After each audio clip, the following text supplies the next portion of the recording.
I like that Honduran cigar, the spirits rise. Smoke curling like ancestors whispering in the skies. Dr. Sebi in my left ear saying heal from inside. This ain't no new land, we the ones they try to deny. Before Columbus ever dreamed of ship to steer, we was building mounds, doing rituals with no fear. From Yucatan to Galveston, New Orleans near. That's a triangle of soul, but the map been clear. Second lines ain't parades, that's ancestral rights. Tambourines and feathers under full moonlight. We ain't immigrants now, we the original might. Built pyramids and bone flutes before Rome took flight. Topcatz said it loud, stop begging for permission. Our culture ain't missing, it's just deep in tradition. We ain't African cause they told us we remember the mission. The land speaks Creole, soul food and intuition, We been here through the blood and the drum, through the elders, the chants and the kiss of the sun. Smoke rise from the leaf, yeah, we talk to the sky. And the ancestors' rhythm, we never die. We been here, oh yeah, we been here. Way before they wrote their lives, we still live. It's our home, not a place we disappear. Jaheim singing true through the pain and the tears. Granny sat me down, roll something slow. Said when you puff, give thanks, let the cosmos know. I inhale the jungle, exhale the flow. Spitting stories that the textbook still scared to show. Cigar lit like a torch from ancient rites. Aromas like prayers to the Orishas at night. New Orleans ain't a tortoise tale, it's black divine. Where the jazz horns been time and the spirits align. Forget Columbus, we was dancing in stars. Trading turquoise, dripping culture in bars. Drums talking codes, spirits moving cars. Look close, the past ain't gone, it's just behind these stars. From Congo Square to Trammy porches, we built this land, no need for endorsements. The Mardi Gras beads ain't just for decor. That's soul armor, homie, we was gods before war. We been here through the blood and the drum, through the elders, the chants and the kiss of the sun. Smoke rise from the leaf, yeah, we talk to the sky. In the ancestors' rhythm, we never die. We been here, oh yeah, we been here. Way before they wrote their lives, we still live. This our home, not a place we disappear. Jaheim singing true through the pain and the tears. Through the blood and the drum, through the elders, the chants and the kiss of the sun. Smoke rise from the leaf, yeah, we talk to the sky. In the ancestors' rhythm, we never die. We been here, oh yeah, we been here. Way before they wrote their lives, we still live. It's our home, not a place we disappear. Jaheim singing true through the pain and the tears. We been here, oh yeah, we been here. Way before they wrote their lives, we still live. It's our home, not a place we disappear. Jaheim singing true through the pain and the tears.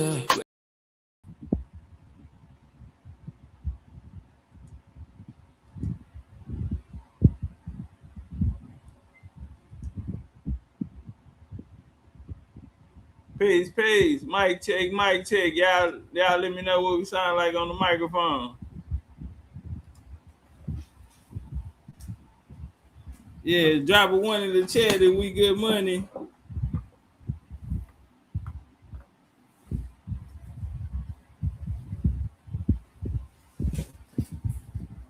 Y'all let me know. Let me see.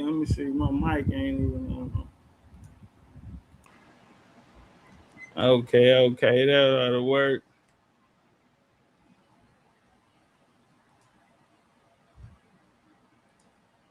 Bob, we got action. What's good to the La Familia? Shout out to everybody in the building.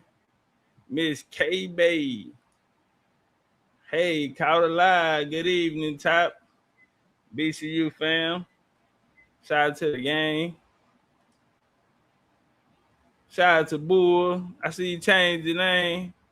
Mind Chief in the building. Hey, yo, Carter, what up, though? Shout out to the homie Paul. Yeah, VA to Port Arthur. Shout out to Miles Henderson in the building.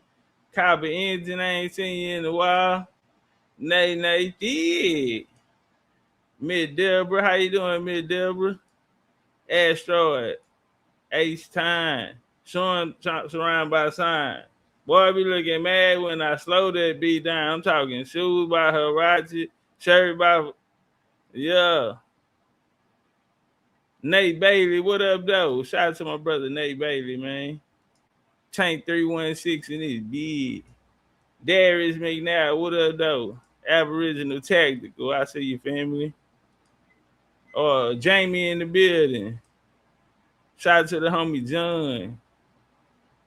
Shout out to Miss T. I'm just gonna have to call you T, Sweet T. Sweet T, that's your name. Yeah, that's your name right there. Shout out to Sweet T. How you doing, Miss Sweet T? Big Diz in the building. Shout out to Israel, Shalom, Mikey. Power Ton, Twinkle Toe, Herbal, Empress, 5 Trade 5, A-Reed Warrior. What up, though? Shout out to them A-Reed. They say we biased. Oh, man, oh, well. We biased like a motherfucker. Yeah, I'm in love with Mary Jane. She is my only one. Take me to paradise. Yeah, they say we ready. My bad, man. I can't get everybody. Shout out to everybody that popped up in the building, man. Hey, Shrugs, I got your message, man, about Lowe's. And yeah, we'll get it to go.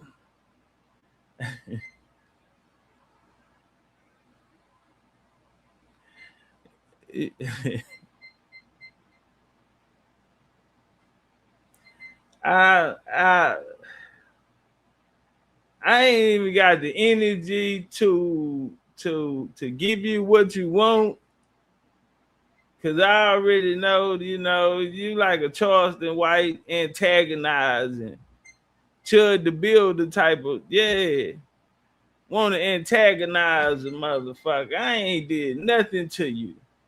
I ain't been nothing but kind-hearted and the nicest person in the world, and you just continue to be mean with me, and damn near like it ain't nothing I can do about it. At this point.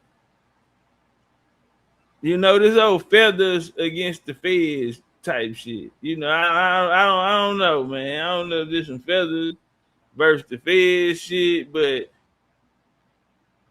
I don't know if this some get back for the French Indians coming out the Michigan territory, or what the fuck is it? But I do feel like I'm under attack, Can you play my song, Chief? Cause just cause the motherfucker fucking with me, man. Can you play my song, Mr. Chief? I would greatly appreciate that. Y'all want to work? Let's work.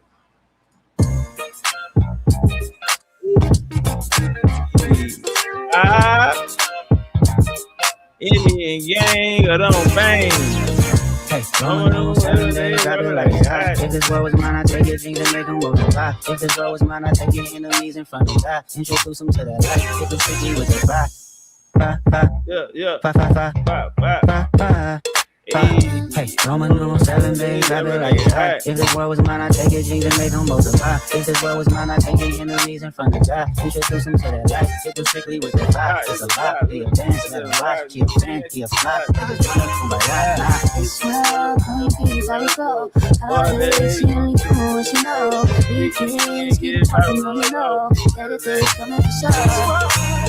Woke up today, looked at your picture just to get this started. I called you, I thought you weren't there, and I was broken hearted. Baby, you was hot. Everything goes. With it,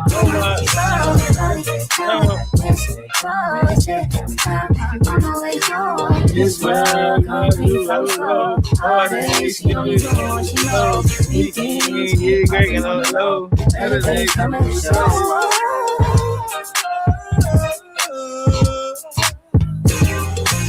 If it was up to me, I would need nobody to sympathy. I take away the pain, I give you everything.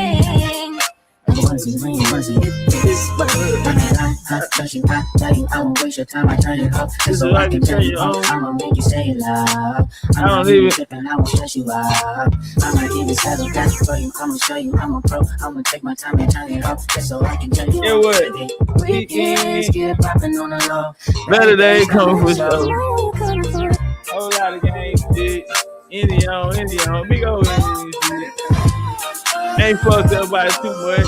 You know what I'm saying? Passion for the ration with a passion. Is net. Get what? Cause I just don't wanna.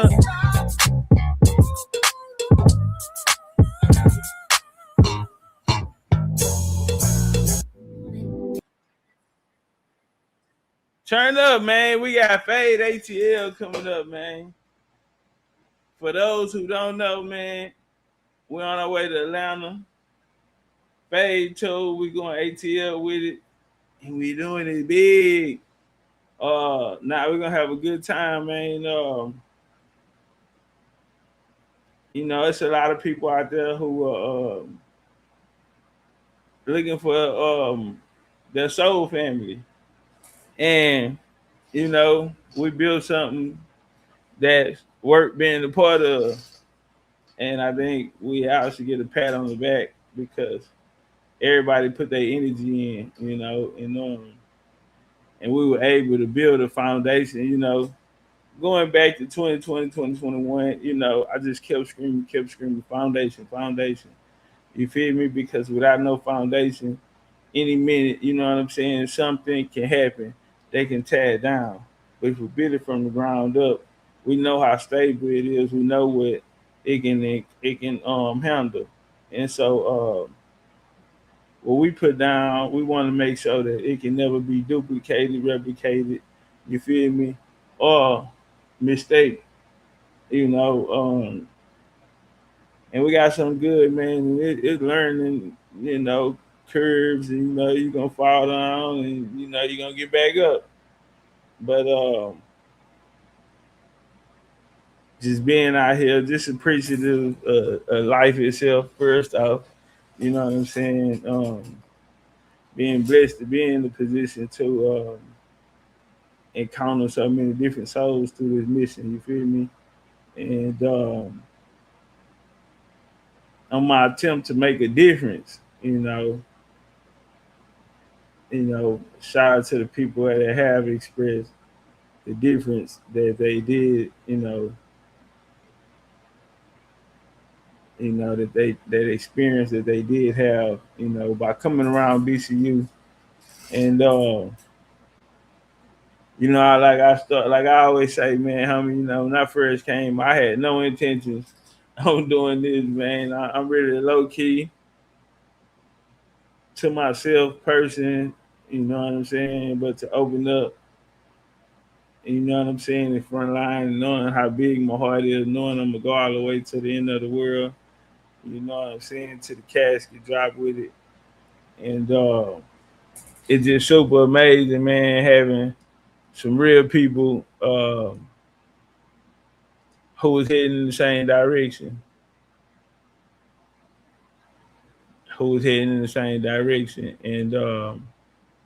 And they say, hey man, since you heading that way, shit, would you mind? I said, nigga, let's shine. Turn it up. But it's not enough. You been that really step, but it's not enough.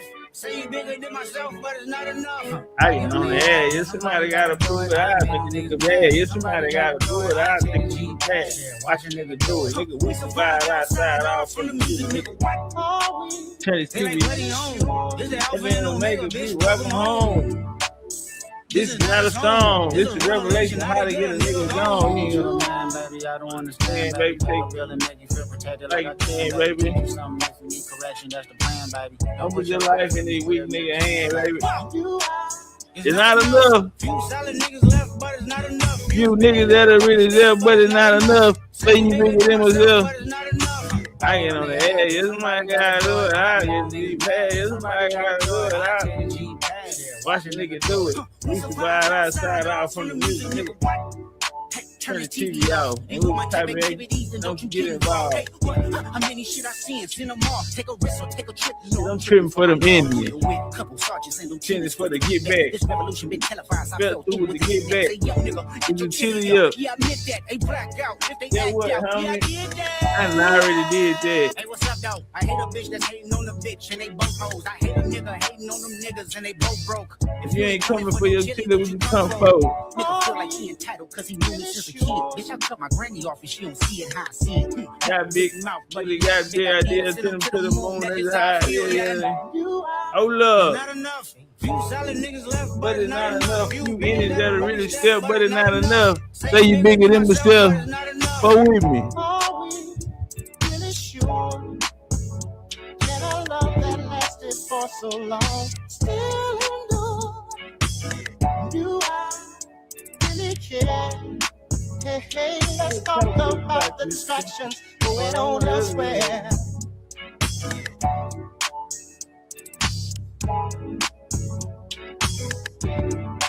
You didn't even see when I put my leg behind my head. That you didn't even You didn't even catch the part when I upped it on the.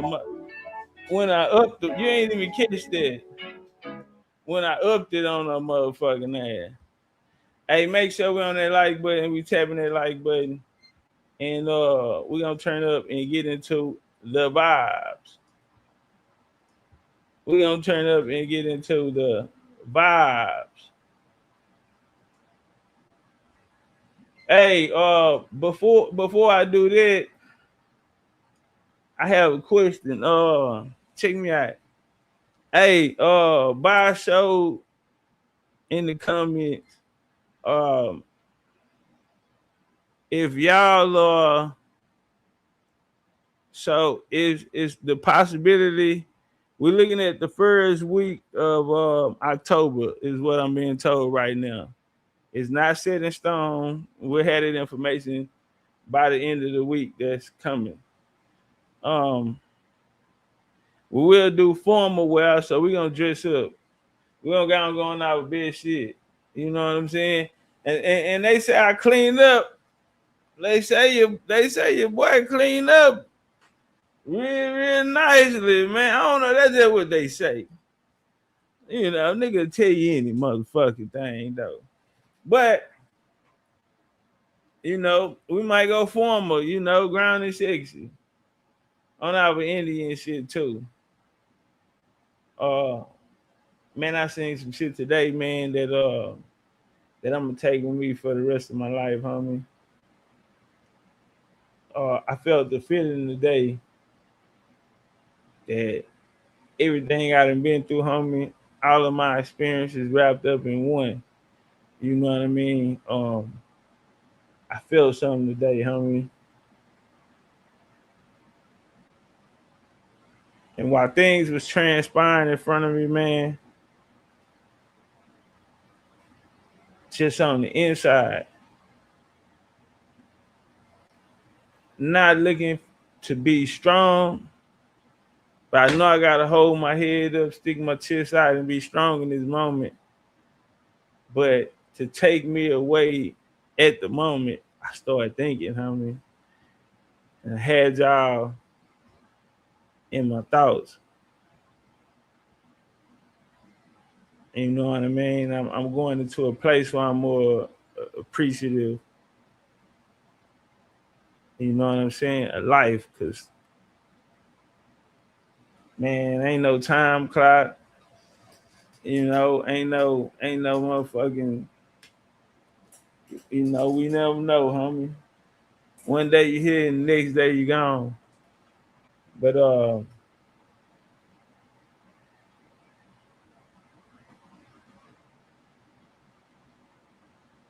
man, I have a lot of ideas, man. I really just want to get to a place where, even though I've been having a lot of, you know, life and moments. You know what I'm saying? I mean, you grow from everything because, you know, the things that took place were out of my hand. These are things that I personally can't take care of, and I'm not used to them type of situations. So, you know, on my mental, homie,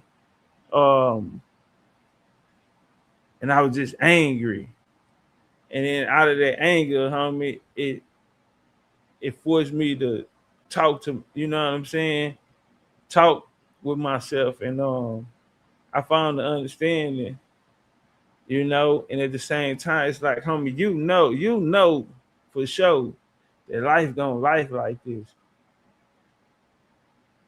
And you know, it's been a while since that season came.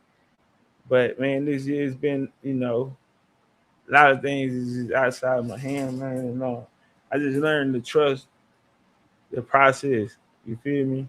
Trust the process, homie. Complete the project. You know, so like I said, man, I'm just appreciative, man. I'm appreciative of life. I'm appreciative of this opportunity. I'm appreciative to everybody that tapped in when they, you feel me, got the notification and ran across the phone out. We bounced out. You did. So yeah, man, for sure we gonna stay strong, head up, chest out, you know. It's when you go in the levels in life, you know, it's gonna be tests, it's gonna be initiations, you know, because this spiritual experience is based off of spiritual growth, soul development. And so through that, it's gonna be the experiences in life that you come in contact with these other souls. And through those interactions, you know, we find our lessons, you know, and you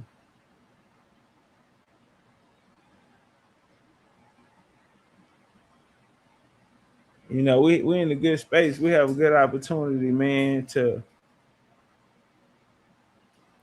reclaim, but not only to reclaim, but to restore, you know, a legacy that is slowly being extinct. You know what I mean? And it's our culture, it's our way of doing things. You know, our family structure have been disrupted, our economics, our unity, and the fact that we're in the place to be able to acknowledge it. For a person like me, I feel like action should be made from it. You know, and we're not asking everybody to wake up and get it. You did. We understand it take time. But for those who do, and those who in that place in their life, man, you know, we have to create these solutions and these avenues for ourselves, so that we can rest assured that we reclaim and also on top of that restore that in which is becoming extinct, because it's not lost and it's not gone. It's just not coming, and it's just not, the awareness is not there. And I feel like when we start to focus on those things that matter, i.e. those things that directly affect us as a people, and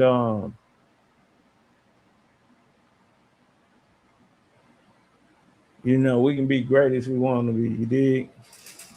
And that was just something that was on my heart, man. I had a visual, you know, picture, little daydream, or little, you know what I'm saying, just in the mix of everything going on. And I just had a vision, homie, and I ain't gonna say it out loud, but hopefully, you feel me, it's in the works. You know what I'm saying? Manifesting right now. But in the meantime, in between time, it's Saturday, so let's turn this bitch up. Hold on. Take a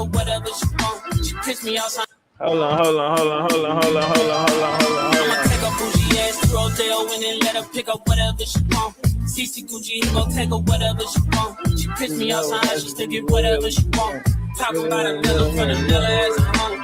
Hit it in the shower, made her tell me what she want. Like I'm singing mix, I made her tell me what she want.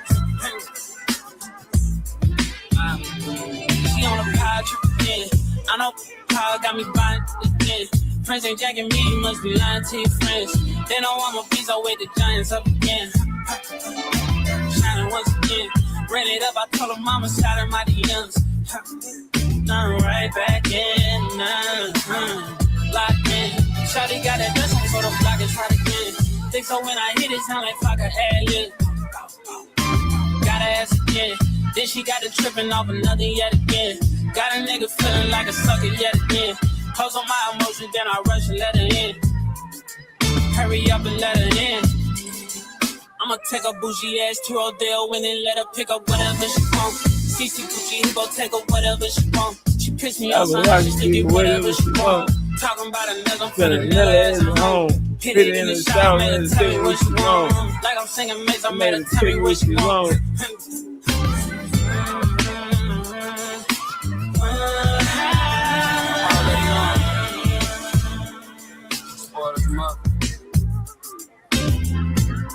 Yeah. Any on. Big old Indy, what we doing, man? How about it, man? The Blueprint, BCU. What we doing? What we doing?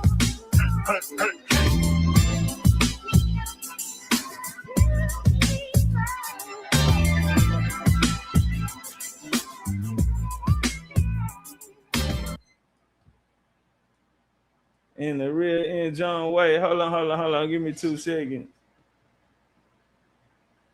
Hey, while we doing that, make sure y'all tap the like button and share the video out. Make sure y'all tap that like button, share the video out for sure. And we gonna get to what we came to do.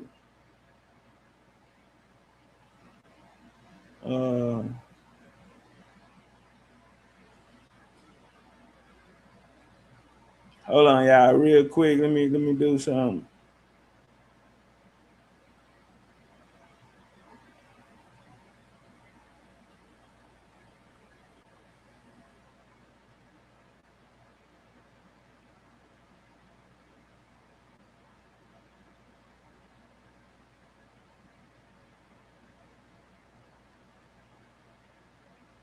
All right, my bad. I had to put the hey, if you have not supported yet, here's this web. We have here's this web right here. We have our parasite cleanse.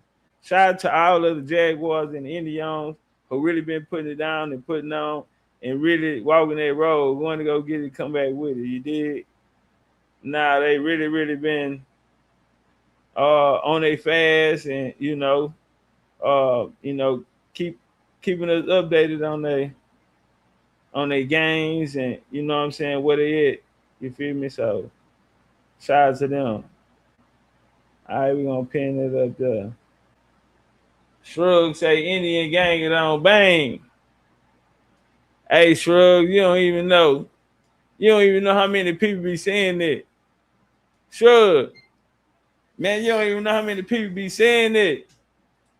Look, one of the Indian homies, shout out to him. I fuck with the homie. He was fucking with the you. He'll come through.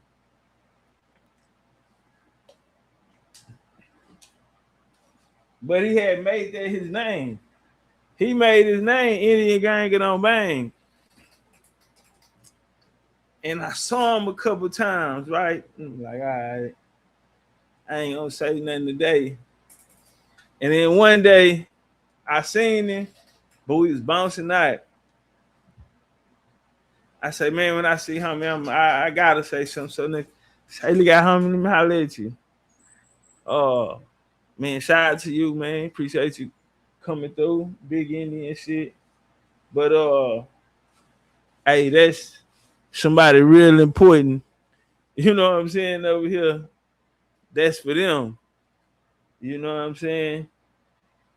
Now, if he put you down, you know what I'm saying? But that one belong to somebody real important over here. And you know what? Man, shout out to that brother because he respected the game. And you know what I'm saying? He went on and went to something more fitting for itself.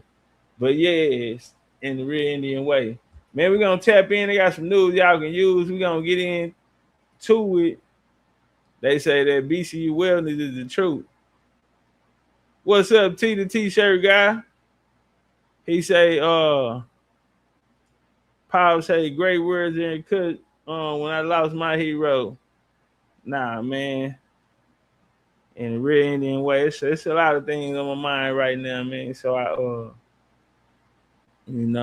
probably in like a vulnerable state because I'm open right now. You know what I'm saying? But it's cool. I'm with the fam, and it's how we coming. Yeah, man. Shout out to everybody out there saying, I had one of them. Okay. Yeah, man.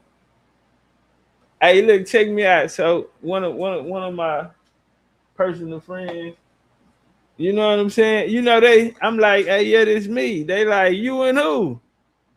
I'm like, nigga, that's my shit.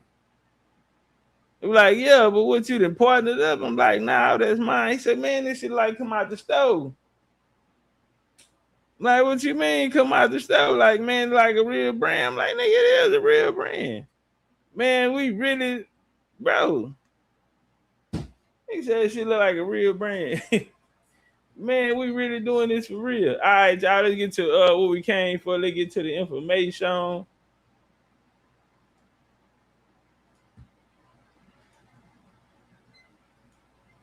But y'all are hurt more than y'all hit. Why I say that? Because the only way they can get you in this box, homie, if you banging black. They only talking to black people. So since they're talking to black people and you still aligning yourself with black, which black is just a political status, you don't own black. And I think I wanted to go into just a little history on black. How did you end up in this? Because yeah, you can say when we talking about the African Union and they want to tap into our piggy bank over here in America, well, and you say, well, we didn't sit at the table, we didn't agree with that. Well, y'all didn't sit at the table and agree with black, and y'all took that. So that's when you fucked yourself first, because black came out of what is called a third world coalition, where niggas in America got together and said they was gonna get together with niggas in the island and niggas in Africa. Now, thank you, Mick Coco. Call to the stage a primary source, somebody who was there. All right, let's walk. Somebody who was there. I remember him talking about white supremacy crap. So you're into white supremacy, not you, but him. And you want to say because white people don't define black in a textbook or in a law book, you think it is irrelevant. That is the dumbest crap I've heard in a long time. We chose to call ourselves black. It started about 1966. Can you break it down for us? 1967. He said we chose to call ourselves black in 1966, and in 1967, 1967, we switched to Afro-America, and then it went back to black, and then somewhere in the late 70s, Jesse Jackson popularized African America, but he really didn't even start it. He just popularized it because it popped back up again. We had meetings all over the United States. They had meetings all over the United States about if we're gonna call ourselves black. Y'all went there. So what is this black shit you niggas banging? And I'm saying, if it wasn't for this black shit, we wouldn't even be having this conversation. They can only do that to a black nigga. Now, I'm gonna keep it gang. If you're black in 2025, that means you don't know who you are. All of the stereotypes that come with it, you don't have no name, you don't have no culture, you don't know where you from, all that victim shit, you're a slave, everything packaged up. Because if you don't know who you are, well, they got somewhere for your ass to be, and that's on the plantation. Let's walk. We had Panther Party meetings, meetings with the Nation of Islam, and we decided to call ourselves black. When it Are you niggas in the Nation of Islam? You nigga Black Panthers? These other organizations? No. Your mama, daddy, grandma, and them, they was at home or at work. Y'all was in the hood posted up. Y'all ain't know what these niggas were doing in the back room. Not at all. It started developing, I was in college. I was right there on the forefront when we decided to start calling ourselves black. And then this is my primary source, my star witness. He was there. Very important. Not you niggas. So don't come talking about, oh, the AU speaking for us. We ain't had nothing to do with it. Yes, you did. When you accepted black, you accepted whatever the niggas that came up with that ideology, that paradigm, you accepted everything that came with it, homie. So you choose to keep the black attached to your name, even though black has been a curse for niggas. We sort of, for a number of reasons, because of what we call third world unity, we started calling ourselves Afro-Americans. White folk didn't pick those terms out. We did. They were still trying to call Negroes. But Judge, wasn't the student body was serving as a black caucus to the white organizations, though? Isn't that why they were created? It wasn't anybody doing that, because we weren't doing this bullshit that's going on right now. We were jacking the student people movement up. started in 1960, right? The student movement is what... Look, we were blowing stuff up. We were burning stuff up. We had the riots started in 64, 65, 66, 67. When you read the congressional records as to why they passed all the civil rights and voting rights stuff, it had not a damn thing to do with the civil rights movement. It was the fact that black folk were burning down American cities and wreaking the same level of destruction that the U.S. Army Air Force was doing on Nazi Germany with their bombing campaign. Judge, they said that COINTELPRO was a part of the student movement. I don't care what the hell they said about. I don't say what the hell it is about. No, COINTELPRO was trying to offset what we were doing. Well, other documents that say that they actually had people inside of the student movements that was taking place. They did. Okay, they had snitching, they had pimps, they had simps, and by the time 1968 got around, nobody could trust anybody. And the whole damn thing started falling apart. Gangs started restoring themselves where they just disappeared after about 1965, 66. But Judge, isn't it true that the Ford Foundation funded those radical movements? We didn't get that. That wasn't how that started off. Who was they funding? I don't know, but there were people that decided that they wanted to go up there. Were any of those guys a part of the coming up with something for y'all? Yeah. So is black get something for you guys? I grew up in South Central LA, 58th place. All right, I'll stop it there. I just wanted to get an understanding on that niggas ain't, you not black. So niggas got together and what's your thoughts on this before we get into this PowerPoint? I mean, it goes to show with a lot of stuff.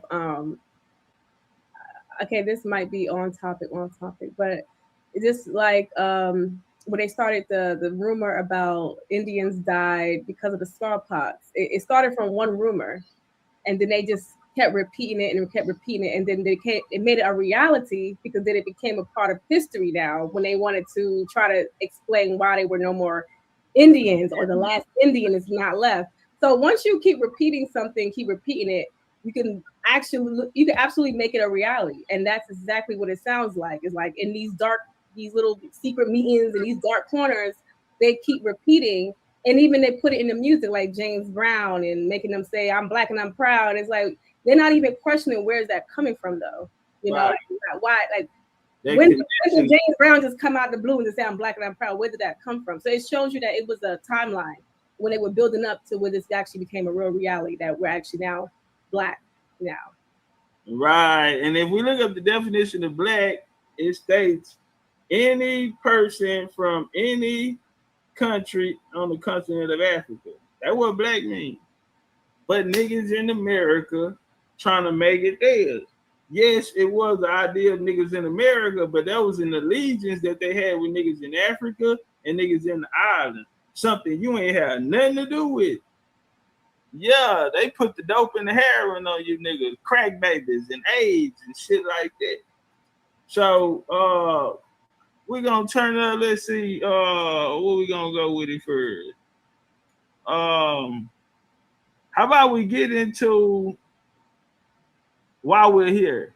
So the AU wants to basically take money, but who are the AU? Let's start there. Who are the AU? So right here, these would be the founders. The AU is actually fairly new. It's about 25 years old, going on 26. But it started from OAU. Now this OAU, and I hate that, you know, we got all these Pan-African teachers and all of that, and they want to teach us by Mansa Musa, nigga had all the gold, and you telling these stories to a poor nigga. Oh, yeah, nigga, I'm poor and fucked up. Nigga, I don't give a fuck about how much gold. Why should I feel good or empowered because another nigga rich and y'all made him up? But this is what really happened. This is the OAU. The OAU is going to start this. Where it's really going to start from is the Berlin Conference. So before we get to the OAU, we're going to get to the Berlin Conference, the Scramble of Africa. A lot of people don't really teach on the colonization of Africa. When they teach the colonization, they'll tell you that, okay, the slaves came out and they were dispersed all around or whatever. But I guess we'll go to this clip before we go here. Let's talk about the Berlin Conference. Let's walk it down on what the fuck happened. You know, that's where I be at. I'm on some what the fuck happened shit. So let's walk it down. Colonization Society was organized in 1829. Appreciate that love in the cash app. I can't see what it was.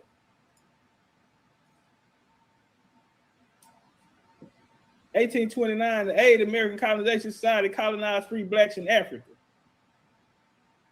All right. The New York Colonization Society was dissolved in 1968.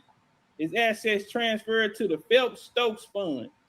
Okay, a foundation sharing similar purpose. So they closed down the New York State Colonization Society and it dissolved into what is called the Phelps-Stokes Fund. And guess what they were doing? What they told you they were doing? They were going to connect leaders in Africa to the Americans. How did this nigga get in America? The New York Colonization Society. And who they lead that shit over to? The Phelps-Stokes, the niggas who are interested, what they say down there, and sharing the same similar purposes. Come on, man. Out of the way. And I'm sorry, 18 out of the way. Right? And they pushed the civil rights movement by new black generation outside. Now, this is the Ford Foundation. The Ford Foundation invested heavily in graduate training programs in American and European research universities, promote international studies. We're about to go international. This is very important because they're going to tie this African and us together. And it's because they're working together. But in 1970s, there was a switch. Their strategy was new minority leaders. One result was the support for Black power elements hostile to integration, such as core as well as study programs on campus, and was resentment, especially by Jewish leaders who pushed civil rights movement by new black generation. But they, while the small hats was pushing civil rights, these philanthropists was pushing for these hostile groups such as Black Panthers and other revolutionary forms. The United States established a network of human rights organizations, promoted democracy, gave a large number of fellowships to young leaders to study in the United States. They bringing these niggas from the West Indies because, you know, at that time, the Integration Act had just been signed and they were bringing them over. Now you had the Jeans Fund. Jeans Fund was a popular name for the Negro Rural School Fund. All right. She was, guess who? A Philadelphia Quaker. Quaker. Not only, but you know, in her shit, she was a Quaker and the benefactor. In New York City was impressive list of educators, dignitaries, President William Taft, Booker T. Washington of Tuskegee, George Peabody, goddamn. You got Andrew Carnegie. You hear me? So you got these northern philanthropist leaders, man. And they had this model that Hampton, Tuskegee had. And then so they're gonna end up meet Robert Ogan. He gonna connect them with just like him on the same. Hold on. Let me bounce over. Hey, y'all, make sure y'all tap the like button. Tap the like button. Share the screen. Oh, hey, tap the like button. Share the screen. Share the screen. Tap the like button. Man, I might jump the gun, sis. I took that. They said sit still so we get a screenshot. I fuck around and probably jump the gun. Let me see. My bad, y'all. I jumped the gun. The lady said Topcatz stay still so we get a screenshot. They called a reconstruction era. Fuck. To me, I like to teach this will be the beginning origins of white supremacy as we see in 1862. They're bringing over these large populations of white people. As Martin Luther King stated, they taught them the form. They taught them all these different myths, our myths. Yeah, they wanted a screenshot. I hope they help, ladies. So this is their time, around their time. Send them back to me so I can tag y'all and learning the American on my OnlyFans. You have Ellis Island coming around this time. At the same time, you have the Dawes Rose coming in. The aftermath of the 1830 Indian Removal Act from coming in. We see here these images of these poor little white people who today are said to be slave owners and beat you and whipped them. And the Aboriginal said, no, that's my slave, Lucy, Sally. O.G. Dana Berry. And right here, we see them. Come get your homeboy. At this time in America that this is all taking place, well, you have something that's called the Scramble of Africa. Partition of Africa, or the Conquest of Africa. So you want to know about an AU, even to have this conversation that's going on right now. How do an African come take over the topic of reparations, speak for us, put people in place, ambassadors to the United States and shit, who's representing off of this here. So I'm gonna pull up another video too, because I ain't gonna let this slide with Ambassador Arikana. She gonna play a major role in this. Well, her game, sis, can you tell them her game? Was she really, is she hurt that Arikana? Is she hurt? You know, we here speak about the Berlin Conference. So all right now, right. Yo little thick ass, all right now. You know, I don't think she has much of a solution keep it up economically for Africans, let alone her own native country. In most of the videos I've listened to her speak, she has spoken about, like you said, the Berlin Conference. But you know, the Berlin Conference, it comes after they already had given a piece of Liberia, or Liberia to Black Americans already. So there already was a colonization attempt, or they already were carving up way before the Berlin Conference, which I don't understand why she doesn't bring that up, that everyone way before the Berlin Conference was looking for their piece of Africa. And it would have, what I think why she doesn't want to talk about the Liberia project is because then it would have to expose some of those Freemasonry Black elites of the past that introduced what we now call the Berlin Conference today. You know, so, you know, like I said, when they go further back in time, we always see a black hand. Yeah. Nigga try to put you at an 1870 deadlock. Don't look past 1870, cause you ain't gonna find nothing but me with my foot in your ass. So Arikana, she was the ambassador to it. A lot of people might not know her, but let me get over here real quick. I think maybe y'all will remember her by this. When I get the lights up, I debated Jabari, and Jabari brought this lady up. Well, he was upset about this lady, and he said he was going to go get. Yeah, I got Spence tonight winning. Sweet feather, who you riding with? He was going to go get this lady because they were about to be inducted together. Inducted into what? Jabbar, shout out to Jabbar, but damn, Jabbar, do you got something to do with this African slave trade that's going on, nigga? But anyway, let's walk with the Berlin Conference. And this is 1884, and they're gonna slice Africa into a pie for monetary gain. Well, how did this start? Well, we'll start in the African Association, the beginning of the age of exploration. The age of exploration to Africa, as we stated earlier, for 200 years, they knew nothing about the interior parts of Africa. The African Association was created to promote the discovery of the interior parts. And this will come June 9th, 1788. Sir Joseph Banks, he's gonna run it for a while. He was very much into science. As we come here, very much into science. What's gonna follow this is like I say, they're gonna be very much into science. What's gonna follow this is you had a charter that was given by King Charles, the Black King, the Black Boy King.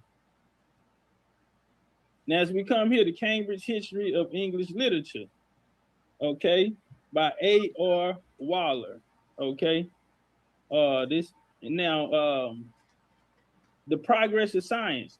It has, I think, seldom has been pointed out that Charles II ancestry accounts for many of his qualities, especially for his interest in science.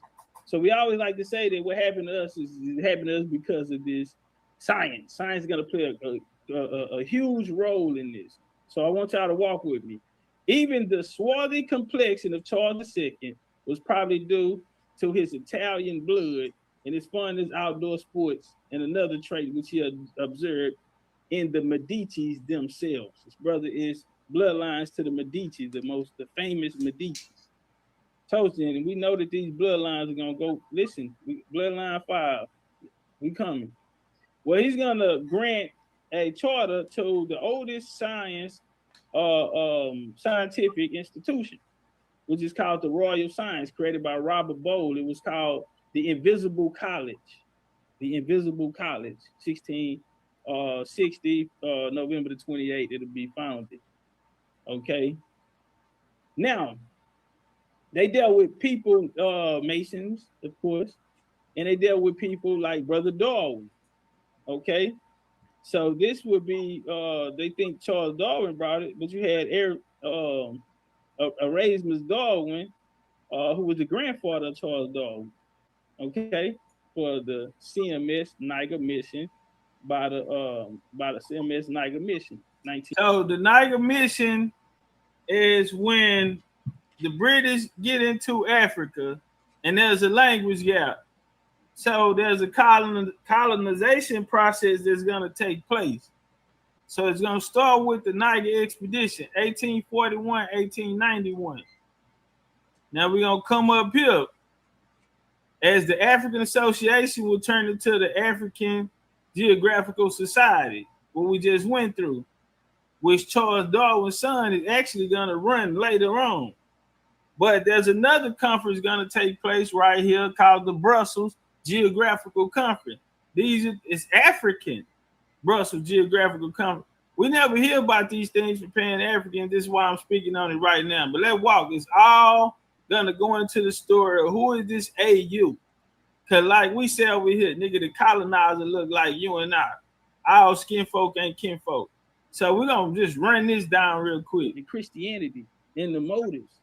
and how they went in and got the bloodlines there as they intermixed with these women that were inside of the ports that they were in. And this would give them grounds of indigenous to set up government. You have what is called the Brussels Conference, okay, by Amal Banning. All right. Now, when we speak about the foundation of the African Association of London, and this is the Brussels Conference that Jabari didn't know anything about. This was held September 12th through the 14th, 1876. Hey, let me get the lights up. Get the lights up. The major exploration of Africa was nearing completion. So it was nearing completion, this exploration that they started out in the Niger. The new phase of commercial philanthropic opportunities beckoned King Leopold II of Belgium, called for an international conference to take place in the Brussels coordinate of European advancement in Africa. The innovations were sent to the leading geographical society of Europe, resulting gathering became known as the Brussels Conference. You also had the International African Association, which was created to govern and implement the plan of National Committee, where they formed in Austria, Belgium, Great Britain, Holland, Italy, Portugal, Spain, Switzerland, Russia, and the United States to solicit funds. Appreciate you, Cap. Projects for Africa. In most cases, however, these national committees soon ignored communal role to pursue independent goals. Very few contributed any money to the association. As a result, it became who? King Leopold private concern. Now, this is why Leopold is going to say, I'm going to take control and do it myself. This is going to lead up to the Berlin Conference. Pan-Africans don't even know this history. In Great Britain, the Royal Geographical Society, which sent British delegates to the conference, created the African Exploration Fund in 1877. All right. Now, this will lead us to what? The Berlin Conference. Now, Leopold mad. Ain't nobody want to drop. So when I put out, then I get more than you. In the play work, don't try to come back. Nah, not at all. It ain't gonna hold the same weight. Now, the Scramble of Africa, the Berlin Conference, which will lead to what is called the African Association. Check. Williams, the African Association, as it first called, one of its aims was to promote and protect the interests of all subjects claiming African descent, wholly in part of British colonies. Okay, places, especially Africa, by circulating accurate information on subjects affecting the rights and privileges, subjects of the British Empire, by direct appeals of the imperial and local governments. Now you have the African Association discovered interior ports. Now they're going to go under this scientific and merge with the Royal Geographical Society, right? And after they gain a foothold, or what they say in the Brussels, they have now, it's coming to a completion. They have broke the language barrier. They have instituted nigga fuck the Niger. And also the religious system. Hold on. Somebody talking about don't do nigga fuck the Niger. Nigga fuck the Niger expedition. Some colonizer shit. Nigga, the Niger Company. A white woman came up with the name, nigga. What you mean, nigga? You standing on this shit? And so now, after the Scramble of Africa, an organization comes up with the same name. Same LLC, right? It's going to be ran by this brother. Hold on, let me get out of here. I can't get you too, but I just wanted to break down the conferences which led up to the Scramble of Africa. You there, sis? Yep, I'm here. Mm-hmm. Okay, so hold on. NGB, what up, though? It's NGB. There she goes. Very Philly to New York City. Now, this is the ambassador to the United States and Africa. She's the ex, because they put her out. So since they put her out, now she has a lot of bad things to say about the U.S., but she actually came to the U.S. under a program and spent more time here in the U.S., went to school over here, spent more time in the U.S. than she did in Africa. She can talk like you, and she can put her African voice on. She's dangerous. So she on Al Jazeera, which, you know, is a network some people say ran by Qatar and Arabs over there to get their message out over Western message. So fair use, Al Jazeera, let us work. go into force, really across the board with very, very few waivers. How is Africa feeling this moment? Do you see this as a story of tragedy, or is there something else that we need to be looking at? I think there's something else we need to be looking at. There is need for readjustments. There is need for realignment. We need to understand the real reason why USAID is in Africa. And not just USAID, but other NGOs. You look at DFID, which is the British equivalent, and many other smaller ones. Their sole purpose was to act as if they're coming to rescue Africa. They're coming to fill in the gaps in government services. Well, what she's talking about is USAID, which they just found a lot of that money was going to places all the way to goddamn Uganda where niggas chopping off their dicks and all of this here for a couple $100. Yeah, they had homosexual mice in goddamn Venezuela, 20, 25 million, half a mil on shit like this here, right? So let's scoot up. Most remote parts of Africa, they're talking about government advocacy. When you look at it, that's a true story, Charlie. Good, but they're actually you must misclass that day. Wolf in sheep's clothing. Now, this lady is gonna lead the new Back to Africa movement at one point, and then they fell out of favor with her. We'll talk about that. Yeah. Meddling agenda. Money. Major meddling agenda. About $150 US dollars. Let me get a chopping that bitch out. The billions of dollars that are being given to USAID, a fraction is making it to the people. Look, one of the highest profile medicine programs is PEPFAR. At every aspect, they're using us as guinea pigs. Yes, there is some good, a percentage of some good. No, it wasn't. I happen to have many friends that work for USAID, both in the field. Why does such a continent that did so much to help Europe recover continue to be so poor? Let's be realistic here. Let's be realistic. Won't you tell the truth? Won't you tell them how you got your position? You're saying that Europe is still running Africa and they're poor because 1960 decolonization of Europe, the bloodlines of the European niggas were still there. But they, Pan-Africanism, which she's a part of, is helping because they come tell us that the colonizer is a YT man. So when you go to countries like Jamaica and the islands and goddamn Africa, and you look around and you see all this poverty, you ain't got nobody to blame but the niggas. So they're trying to blame Europe, but it's black faces in place. But when we go in their genealogy, they're actually Europeans or niggas coming off the northeast coast of America. Let's walk and talk. Let's not talk about peanuts. Africa does not need the aid.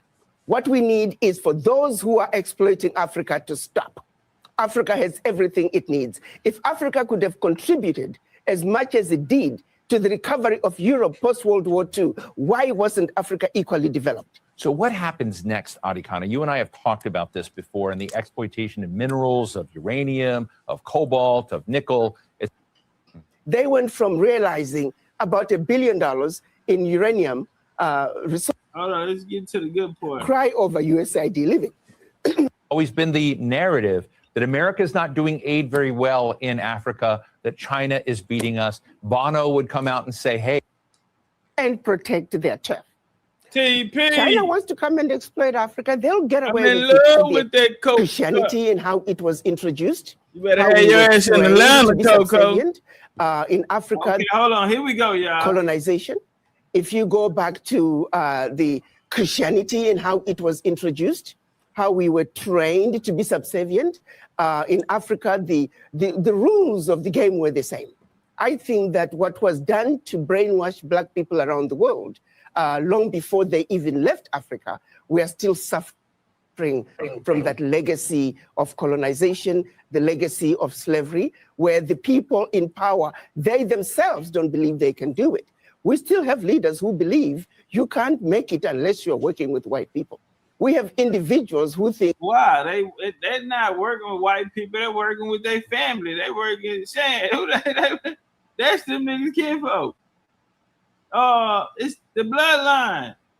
You niggas don't get shit and you benefited. Look at all these pearls and shit you got on.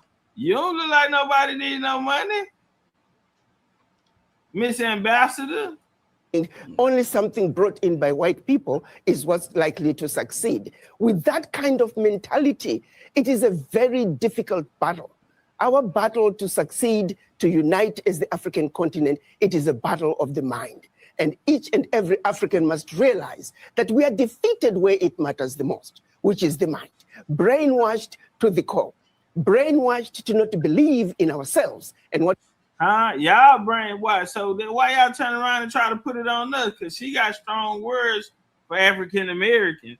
And she had plans for you niggas bags to come over there to Africa and help with her agenda. Nah, so they stop playing with me. You better have your ass in Atlanta. What we can do as individuals. Wherein lies the problem. I won't call them nationalists, but our continentalists are those that are trying to, as you say, take stock of their situation and raise up Africa and their nations by their own bootstraps to be less dependent on external countries and investment and aid. I've been thinking is that flavor beginning to take hold? Is that sort of leadership being, is it more and more evident, or do you think you have a big lift ahead?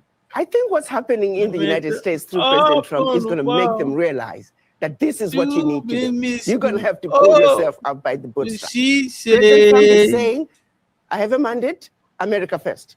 So you Africans, are you going to sit back and just wait and see the next move that President Trump is going to make? Or you're going to also say, I have a mandate from my people, and I'm going to do what I need to do. Take in. She's a good talking motherfucker, too. Inventory of what you have in your country. Use it and use it wisely. No more begging. You don't need to have everything will be right. Filling the gaps in your education everything will be system. right, even the night. Anybody filling the night gonna be right. System. You don't need anybody creating initiatives in the most remote parts of your country because they claim that you, the government, cannot have access to that. How can somebody? Because y'all signed the deal. Hold on. We about to get into all of that. Y'all signed up for this. Now you saying you don't want to be a part of it? Your leaders signed up for this. They went through several presidents, and we're going to talk about it. They come from all the way from the United States, all the way from Britain, and access the most remote part of your country that you in your country cannot access. It is the most stupid thing. When you listen to the justifications and the explanations as to why they are there, it's a joke, and this needs to stop. Just finally, Ambassador, when you look at U.S. behavior retracting, we've just got a minute left, but I would love to know from you, what do you think about the UN? What do you think about the International Court of Justice? Because probably the contraction that we're talking about is going to happen in a lot of institutions. Do you worry that Africa will be worse off without those institutions? No, those institutions were created after the Second World War. United Nations, it took 4 weeks to create the United Nations. Why? In order to help the recovery of Europe. The World Bank, the IMF, it took 3 weeks to create them after the Second World War in order to aid in the recovery of Europe from. That is a fact. That is when you get the U.S. The U.S. have colonies all around this world. Everywhere they have an army base, that is a colony. Because, like she said, after World War II, and even the Cold War, see, this is the AUE is going to start after the Cold War. But after that, Africa is saying they didn't get anything, but European nations got something. So y'all were in bed with them the whole time. So they're upset because the U.S. top priority was their colonies in Europe. So they went and developed all of those countries out there. So the UN and all of that shit there, Trump was talking shit, nigga, I'm pulling out if y'all don't put the money up and all this type of shit here. And they did it. And right now, what's happening in Ukraine, what's happening in Israel, Trump has to act. Why? Because these are colonies of the America that America built up after World War II. Let me get her up out of here. But that is Miss Araucanas. We might remember you there, sis? Yep, I'm here. Okay, give me your thoughts on that. And yeah, so like you said, I mean, a bunch of those, unfortunately, African nations have signed up to be a part of this idea. Even the idea of having the Central African dollar, and even Akon wanting to do the whole cryptocurrency thing. You know, it's nothing that really that they want to do steers too far from the central bank in any fashion. For me, for reparations, especially for the African nations, I would think that they would want to find independence from their colonial names and flags that they have accepted. But and then also to go back that's to deep. No, hold on, that's deep. Because damn, I was thinking about just what she said and now, but you didn't took it back to the origins. Yeah, because you know she's proud of her colonial heritage, but in the same breath tells you know Black Americans and even Caribbeans that they have to let go of their colonial origins and go back to a continent that literally generates colonial origins. So yes, you know it's a lot of hypocrisy. You know, yeah, because she's telling us that the leaders in Africa are subservient and only feel secure when they're working with the white man. But then she calling for all of us to come over there. So what we gonna do? Come get in the fucked up position? Too, like the rest of y'all? Well, the reality is that they don't want all of Black Americans or Caribbeans. They just want those that are well-to-do. The money, yeah, they want. Yeah, you gotta have a couple dollars. And you know what's crazy? They put that in the stipulations. The qualifications to be a part of that, you gotta have a couple dollars. Yeah. But not none of these niggas running around here talking about I'm African through a DNA test. That's them poor niggas doing that. You ain't got no money to help build infrastructure, then you don't qualify for this program. My bad, turn it. But you know who's actually like setting the stage for wanting to kind of rewind time a little bit and take a little bit of that British rule off of them is India, who actually wants to go back to their right. So you know we actually can see countries that have been affected by especially British colonial rule that are saying, hey, even though you guys have got this one up on us, in our constitution we still recognize ourselves as Bharat, not Hindustan, not India. We're still Bharat. That's still our name. And I have not seen one African country, especially in Western Africa, that has decided to let go of colonial ties and flags. You know, and in fact, they actually wave it proudly on U.S. colonial soil.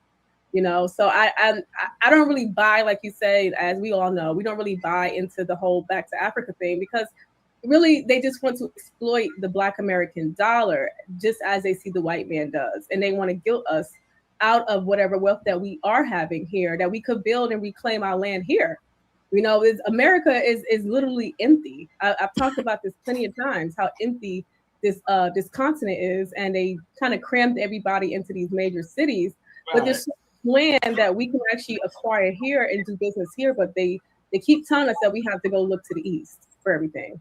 And you know, that was the thing me and Judge Joe Brown talked about why the blue team wants to bring over all of these immigrants. And that's because of all of this space, this territory that we have here. And we see them move them into these little country towns, these small population towns and things like that, especially here in Texas. Used to ride through, it'll be a sundown town.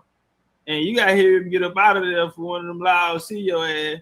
But now they've moved all of these foreigners into these, and so you see a lot of more infrastructure coming up, and you know, cheap labor, and the population actually grow, whereas they were basing it off of, you know, they were counting cattle and also prisoners. So we have prisons in a lot of these small towns where they're counting the prisoners and the cattle to make up for the population. So they start to bring in these. Once they bring them in, that means more state representatives, more control, and more leverage for them to open up.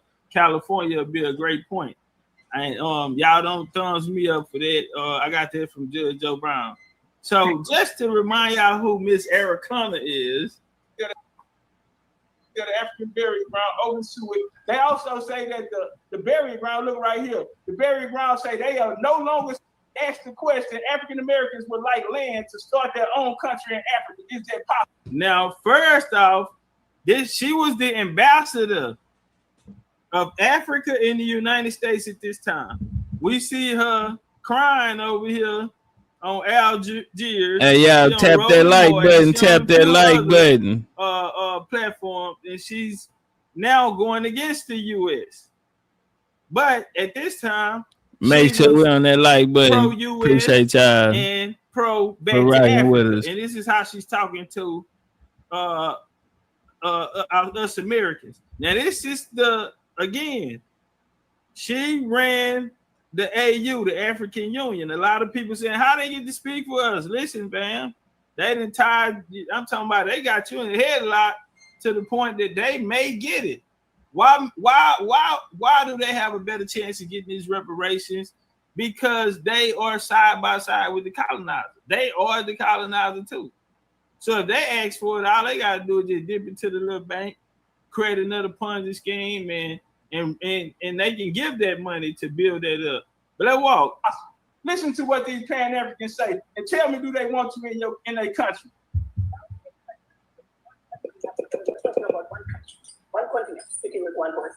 My hope is when the protocols are cleared and are inclusive of descendants of slaves, African Americans should be free to pick up and say, where I want to live on the continent. Why would you want to be given land when me, the continental African, I'm not being given land? Now, the people ask them, can we get land if we come back out and give us all these wonderful, glorious ass stories telling us this our land, this our home, is this, that. Oh, y'all heard them popping that shit. But then we ask for some land. Can we have something when we go back? Oh, we ain't got nothing. Why would I give you land when I ain't got no land? Continental Africans ain't got no land. But damn, is we the redhead stepchild with the flu? Or is we really your brothers and sisters that shoot y'all running around here selling? Hell nah, we dollar signs to y'all. Dollar signs, that's it. Doesn't make any sense. Let's be realistic here. And which president in their right mind will start giving land to African Americans and no land for the people within that? Y'all hear that? What president ain't right now? But damn, y'all come tell us we your brother and sister, the year return, you want us to spend money to come to your dungeon and shit that you ran with the British? It's insane. Acting like Africans didn't sell the slaves that left out of the motherfucker. Like y'all, if people in the diaspora are Africans, look how disrespectful. First they sell you off to the white man, and then when you want to come back, you gotta pay for it. They ain't got nothing for it. Why would I give you something? Listen to them, colonize ass niggas. Uh-oh. This situation of an old lady in a village. You honestly think someone coming from the United States is more entitled to compensation in the form of land, or some have been asking for mineral concessions, and not the old lady in the village? Come on now, let's 2 minutes. 2 minutes. Let's ask for something. Let's be realistic. Let's not come up and go against the program. The program. What's the program, y'all? Colonization. You ain't even got your own mind, thoughts, and heart out there. They already got you set up for what they want you to do, and that's labor.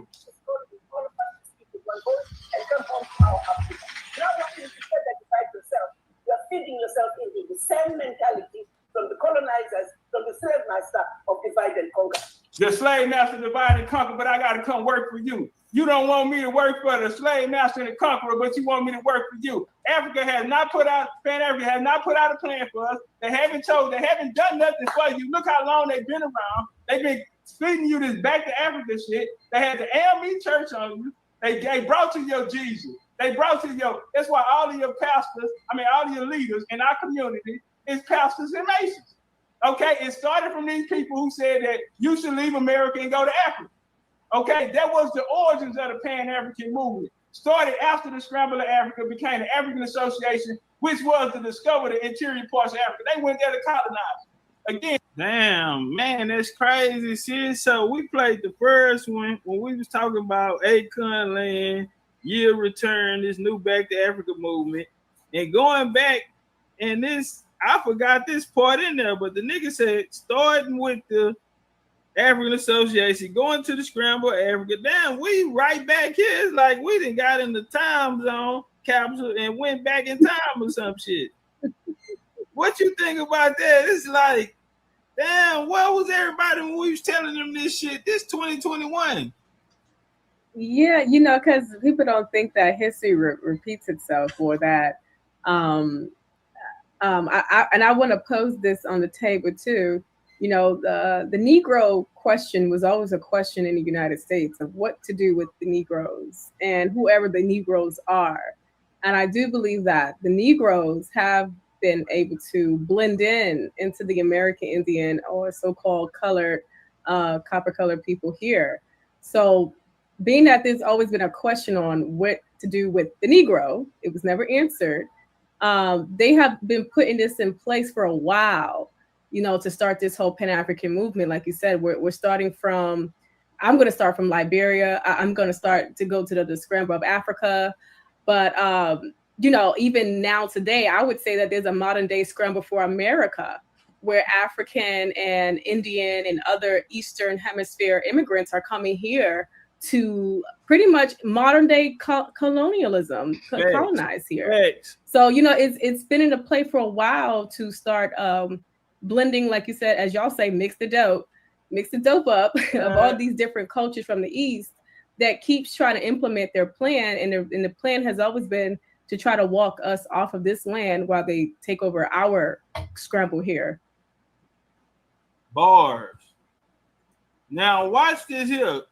And Jabari has not brought any sources tonight. Jabari has not told us how do he fit in as an African in this story. Haven't showed us nothing. Came here to preach, and he got his ass tore off the bone by legendary Big Chief Topcatz. Don't ever disrespect the Aboriginal or Indigenous American Indian no more. Get that Pan-African colonizer shit out of here. What's wrong with them working with the white man? What's wrong with them being slave masters? What's wrong with them wanting you to come to Africa and do cheap labor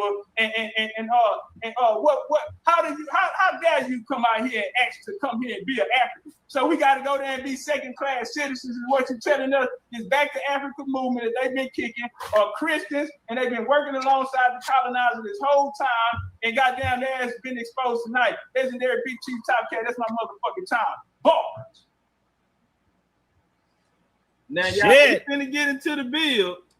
We just want to build this up. Kicking these niggas in there.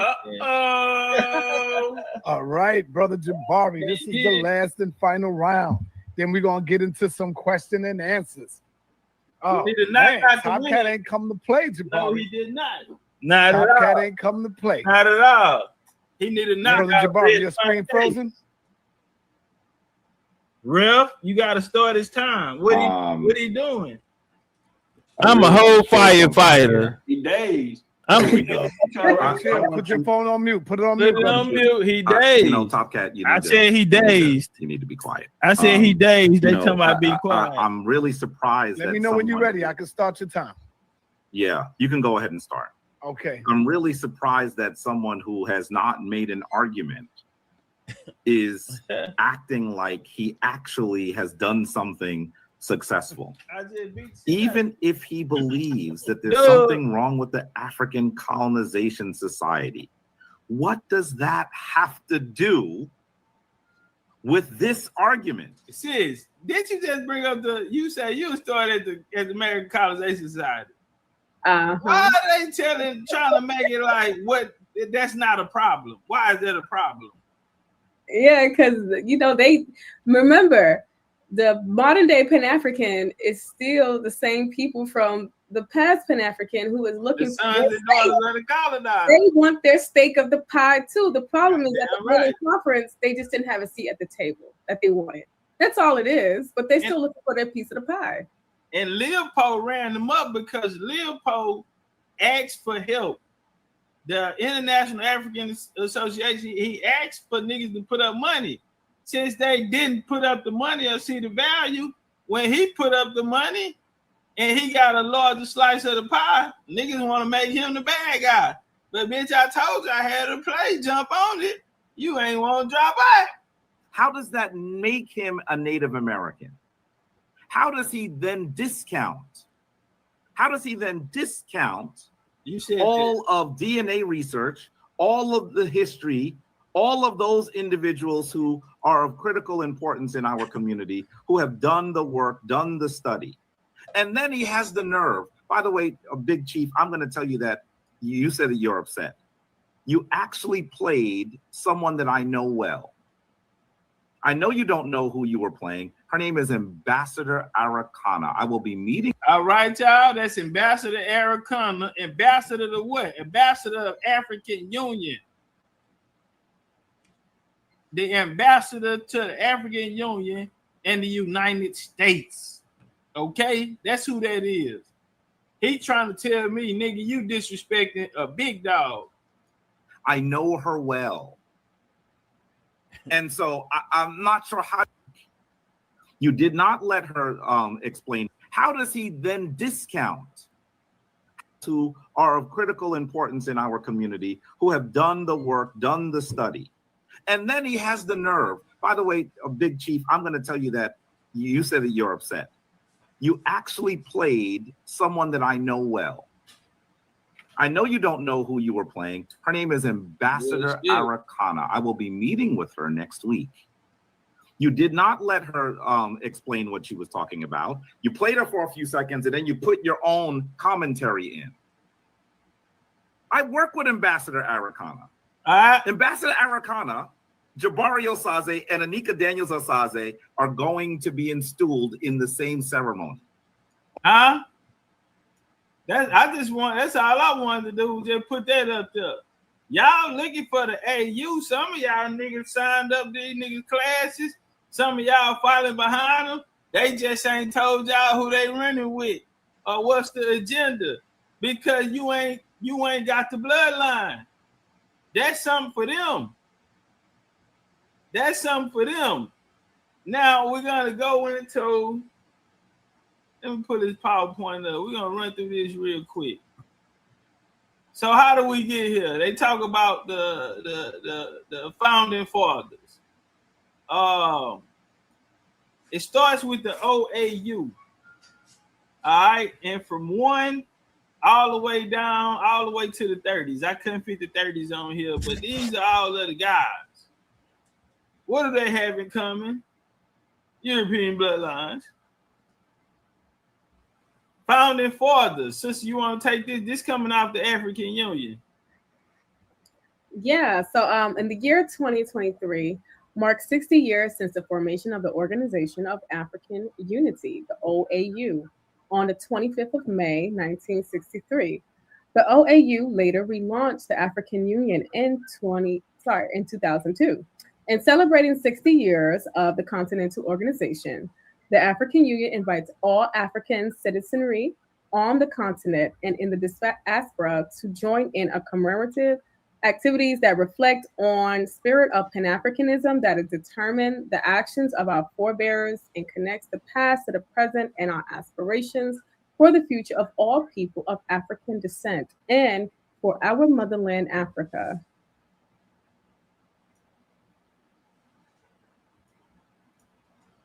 Okay, turn up.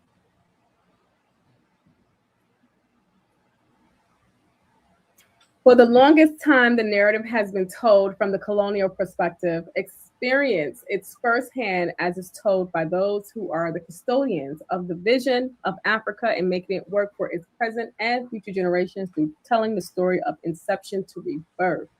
A continent rich in its ethnic identity and diversity tells the world of where it is going and why it matters to the world, stands in awe and experience in its firsthand.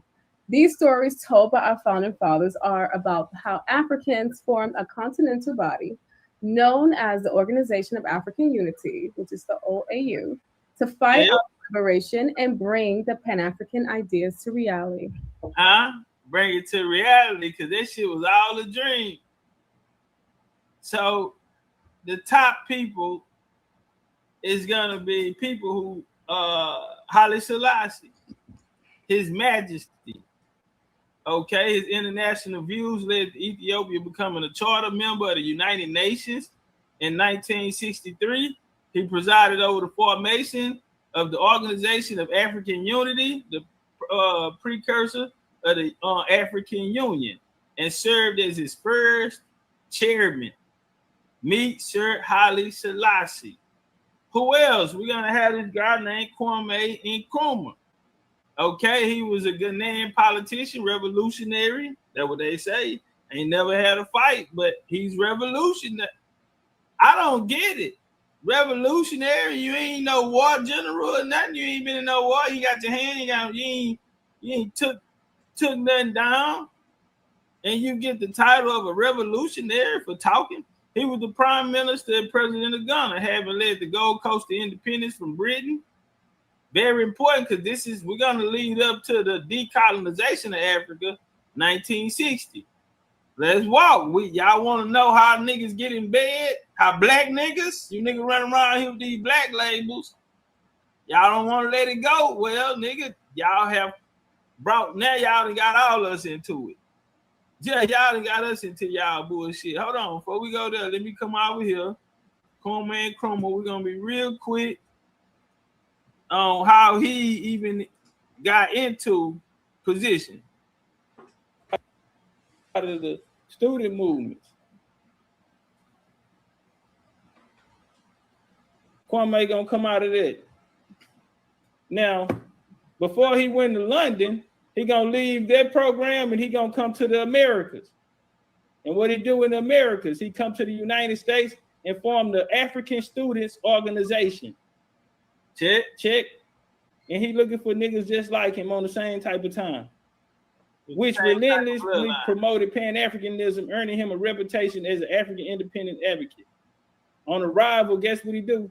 Now, when he got to London, when he got to the South, guess where he went? He went to HBCU, just like his OG James. He's gonna go to HBCU.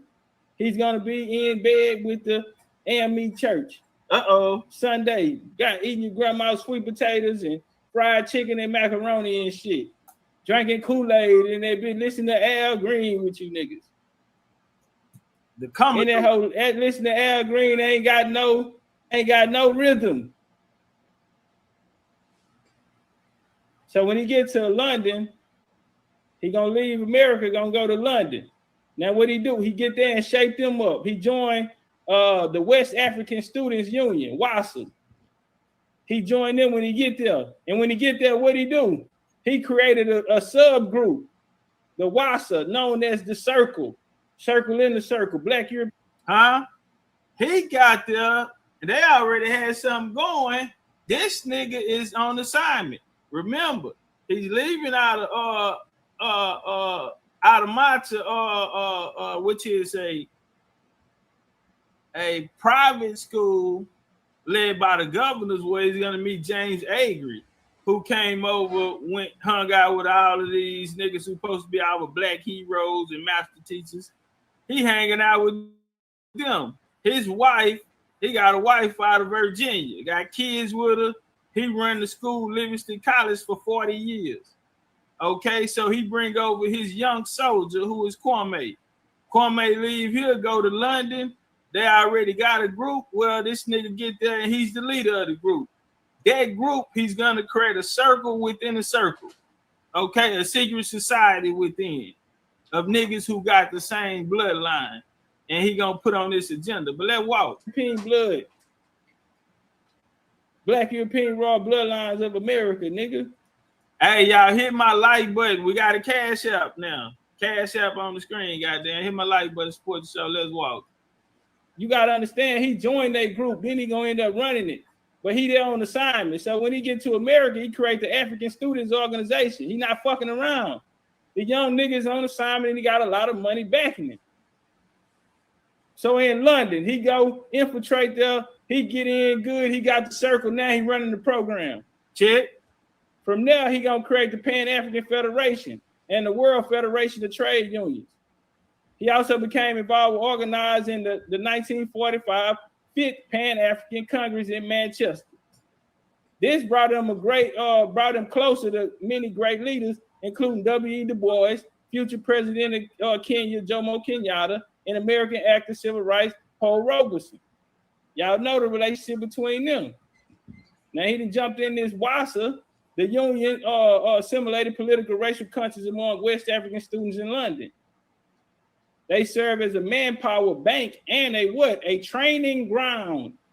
A training ground for leaders and nationalist movements. Get some flames in the chat. Hold on, we finna walk it down. Because I heard a lot of people talk about the topic, but I'm hearing more goddamn crime than information than understanding. And it's a lot of people trying to figure out what the hell going on.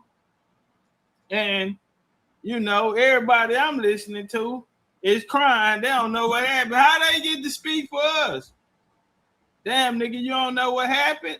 So, all right, let's walk. Like, he go there and run that motherfucker in no time. Little Homestead. Now let's walk this bitch down. Kind in the building. Now, he gonna end up getting locked up.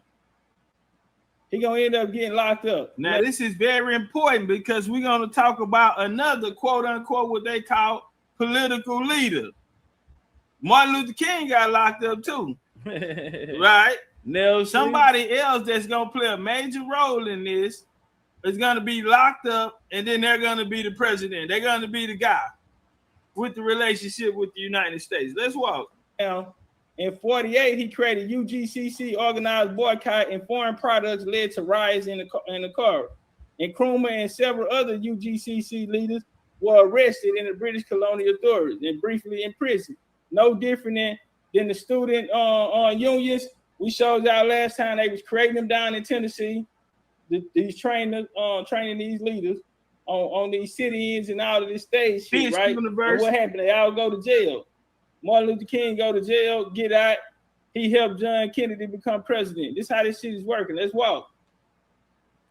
So hey, shout out to the homie Mark in the cash out. Shout out to Mark in the cash out. The strikes had convinced the British authorities to establish a more democratic colonial government and a move towards independence. In 1951, after the elections, guess what? Nkrumah went hands down while he's sitting in prison. He went hands down in Accra, goddamn, and they ended up having to let him out. So now he's running shit. He re-elected in 54 and 56. He got it to Gold Coast of Independence in 57. He renamed it after the ancient West African Empire, Ghana, which he became the first president in 60 to 66 and the first African post-colonial leader representing a powerful voice in African nationalism. Nkrumah also offered generous assistance to other African nationalists and intentionally pursued a policy in alignment with the United States and the Soviet Union. Hey, shout out to Miss Mary Jane greatest African for the love in the cash app, and shout out to the homie Darren for the 50 ball in the cash app. I get that to Isaac. I get it to Isaac Crowder any day. All right, so let's work. So boom, we got our guy Nkrumah. Bet. So right here we got Abu Bakr. Let's take him through there. Abu Bakr is gonna have a similar story, whereas he's gonna come from West Africa, but he's gonna be taught abroad. Check. He's gonna be taught abroad. Now, he was the first and only prime minister of Nigeria, a dominant figure in Nigerian independence. This is this independence we're talking 1960. Martin Luther King, what? 1960. Student movement, what? 1960. JFK, 1960. Oh, he's in here. Let's walk. Matter of fact, he knows JFK. My bad. Let me chill. I'm talking too much. Now, Abu Bakr was born in the village, they say, and he studied at Kashner High School. He became secondary school teacher there. 1944, he became headmaster of the BCUBCU Middle School after 2 years. He moved to University of London Institution of Education. Then we just seen Kwame Nkrumah go through that. Oh, okay. Where he obtained an overseas teacher certificate, returning to Nigeria, a returnee. All of them have the same story. He worked as BCUBCU Native Authority Education Assistant and a member of the Advisory Council. And Balawa was later moved to inspector of the school. Now, we'll come here. Sis, you want to get this one? We're gonna come here. Yeah, you can get this one, or I get the next one. All Why right. turn up? All right. Yeah, like Britain in colonial times, America courted northern Nigerian aristocrats and emergent political elites. Cold War calculations. What? Hold on, they did what now? Oh, they courted. Oh, okay. Yeah. Trying to win. Okay, I got you. Man, shout out to my baby Shane. Love you, sweetheart. Cold War calculations undoubtedly dictated much of this Little outreach, but Topcatz. some of the courtship is attributable to the existing affinity of northern Nigerian aristocrats to Western modernist values. It made them receptive targets of American Cold War cultural and political evangelism. Northern Nigerian aristocrats were themselves active seekers of Euro-American modernity and all the political and cultural values associated with it. They wanted to visit America, in their eyes, a new metropole of modernity, to extend their repertories. If I messed that up, sorry, y'all. There was, in the sense, convergence between the American desire to befriend Northern Nigerian Muslim leaders and the latter's desire to access Euro-American modernity through travel to the United States. It was this spirit of mutual courtship that between July 25th and 28th, 1961. What happened? Right, the mutual courtship in 1961, Nigeria's first post-independence Prime Minister, Abubakar Tafawa Balewa. If you fuck it up, it don't even matter. Yeah. I was tongue don't twist like that. He toured the United States. Oh man, so we getting the same story over and over. These niggas steady touring the United States, huh? Tell me where he went, and then that might matter. Okay, at the invitation of the U.S. President John F. Kennedy. In addition to the usual official necessities of high-level diplomatic visits to Washington, the visit took Balewa. Is that say that right? Is it Balewa? Fuck it. Mr. B. Mr. B. You feel to me? two of America's largest cities, New York and Chicago, and to the southern agricultural backwater of Knoxville, Tennessee. What was in Tennessee? A play. What's that? We going with the plays, yeah. Agriculture, yeah. They let you know what they looking for. Yeah, But what you going in the backwaters? just like James Agri was in Harlem in New York, running through there. Then his protege Kwame come running through there, and he go another nigga, top nigga in the game, who ran it for a long time. They assassinated all of them niggas' ass. But he's in New York, Chicago, Chi-Town. He got shit to do. He got places to be. Upon his arrival in DC, Bella was, okay, this just basically gonna tell us about he had a warm reception and all of that shit, and it was lavish. And Bella, now what's interesting is that he was only in office less than a year. He wasn't even in office.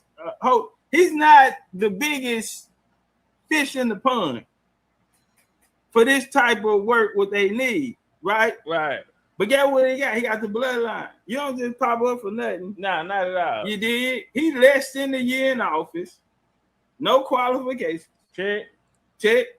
And had considerably less nationalist and pan-African influence than Kwame Nkrumah.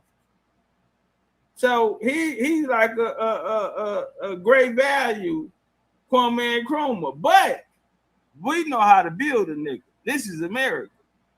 Who was in his fourth year independent gunner leader. Now, Abu Bakr politics were not necessarily less anti-colonial than Nkrumah. This was after a period of nationalist ferment in Africa in which elites were separated not by whether they were pro-anti-colonial, but their method of anti-colonial nationalism. You did? Yeah, Washington pulled out the stops to give Mr. B and his entourage a memorabilia reception. And after that, Washington held up his model for anti-colonialism in Africa as it sought to balance its support. So right here we see Mr. B. Hey, hold on.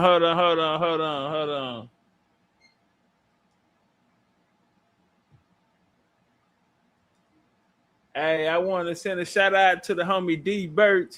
He just dropped $125 in the cash app. Man, appreciate that love, man. Grateful. You feel me? Appreciate it, man. And for others who want to support, man, y'all get y'all some of them drops so we can add more wellness to, you know, to the Indian paradigm. You know what I'm saying? We're going to start working on our gardens together. We're going to get back there and have challenges. Everybody go back there, build a garden, even if it's in the house. It's ways to do it. So, yeah, you know, we're going to start being more structured, you know, on the organization. You know what I'm saying? So that foundation can be stirring. But shout out to the homie, man, once again, for the love. $1.25 in the cash. I appreciate that support. Walker. He's here with the princess and the governor. Right here we see him. Got my kinfolk up there, but it's all good. He got JFK, welcome Nigerian Prime Minister. Abu Bakr, Tafawa, Belawa. So that sounds like a white wine. Yeah, he at the White House shucking and jiving. So it was something called the Peace Corps. Now, y'all heard me talk about that with the Judge Joe Brown in that same video we just watched. And I said, well, when they sending niggas over there in the Peace Corps, he like, yeah, all that's bullshit and all of that. All right. You know what? Hold on. I got the Peace Corps book up. Where my shit is? Yeah, that nigga told me that was some bullshit. Out of here hey, get on them likes. Get on them likes. This less than 24 hours, man. Couple hours, man. We just gonna do a little something, but y'all know we don't know how to just do a little something, so we're here. Now, the Peace Corps, from the idea into an affectionate overseas program, 1961, the Peace Corps had no volunteers, real staff, right? Now, their project system and agreements of the nation wanted Peace Corps volunteers. Now, you had 30 to 40,000 letters following the president's speech, the president being JFK. Now, the idea, it was in 1960, the idea was to join with power and desire to implement it. And it suggested philosophical underpinnings may go back to William James. Now, what they wanted to do was start sending out basically missionaries to other countries. So in 61, the president set up a task force under the president of Chicago Board of Education, a nigga named Shiver, and the international studies, the preliminary reports of Colorado, and Executive Order 10924, they created what's called the Peace Corps. Now, in this Peace Corps, a lot of people, these quote-unquote volunteers, they'll be sent out. Now, one of the things, now they had to go to training first. Check. All right, let me bring that up. So when the Peace Corps was established, few guidelines on how to train Peace Corps volunteers, all right? Now, this is a training process. One of the, our brother that was with John Henry Clark, he actually went. We ain't got to say his name, but it's all good. Now, they got trained up and then they're going to go out there to Africa. All right. And you had them going all around. But this is them in the universities and different shit like this here. Let me see if I can get down to Nigeria, Ghana, and all of that type of shit. All right, we getting close. All right. Now, right here, the project. In 1962, you had 5,000 volunteers requested by 37 countries. Now, the first step determining the potential demand for Peace Corps project was taken when Silver visited the world leaders and brought up the idea about it. Back though, you had at a time Silver's trip, he went to African nations. Now, when he went to the African nations, they were under communist propaganda pressure. Why is this important? In the conversation with Judge Joe Brown, I asked him a question. I say, did the Peace Corps, because he say two of his roommates at UCLA were Yoruba. So he tell us he Yoruba today. But he just found that out 8 years ago. But when he was 8 years old, his grandma told him he was a Choctaw. And today, he's an enlisted Choctaw tribal member. Anyway, shout out to Pops. So I asked him, I said, so through the Peace Corps, they sending people over to Africa and they bring them back. Is this when it's going to start after the Special Defense Act? He said, no, Peace Corps was about none. Either you're one or a two and you can try to evade it. I say, nigga, but then they send people over there. He said, yeah, and we send them too. But so they try to give you the bullshit, but if you know what you're talking about, you can walk right through them. So let's keep walking. So they get to Africa. Africa, he said that the U.S. sided with Africa and started bringing these people over, and you get the Immigration Act of 1965. That was the first one. 1924 ended it. Europeans coming over because of World War I. Now, 1965, Lyndon B. Johnson signed into play, and Asians and Africans can come. At the time, they were called Orientals. But what's going to take place now? So that's why Judge Joe Brown helped me understand. Now, they didn't bring the Africans over for that. They brought them over so they went join the communist movement. So right here, when we go into the Peace Corps joint, they're letting us know that, yeah, they were threatened. America, the United States was threatened by a connection of African nations and becoming communists. Well, they pressured them and disassociated themselves from Peace Corps work. Despite this, you had some people who agreed. Julius, the president of Tanganyika, African National Union, Kwame Nkrumah, Ghana, leaders of Nigeria, His Excellency. You had Azikiwe, the governor, commander-in-chief. You had Honorable Sir Abu Bakr, okay? And you had RJ the Horrible, you had Bello, you had Sokoto, and they premiered in the northern region requesting projects for their country. So some African countries weren't with it, but we see the ones who are with it. Hold on, homie, we just building up the UA right quick. We just building up the UA for you right quick, because people saying, damn, where did this come from? So they got in bed. Niggas said they ain't want it. They say, look out, send it over. We need that. I need that work about you. Let me get that, fam. Y'all giving shit out, bet. I'm on the way. And there you go. You see him. JFK brought out the Peace Corps, and you see one of the niggas that stood tall on it. All right. Kwame ain't have no problem. And this is the source we just went through. Peace Corps Annual Operation Report, Volume 1, by the Peace Corps, U.S., 1961 edition. We're going to go get the real shit.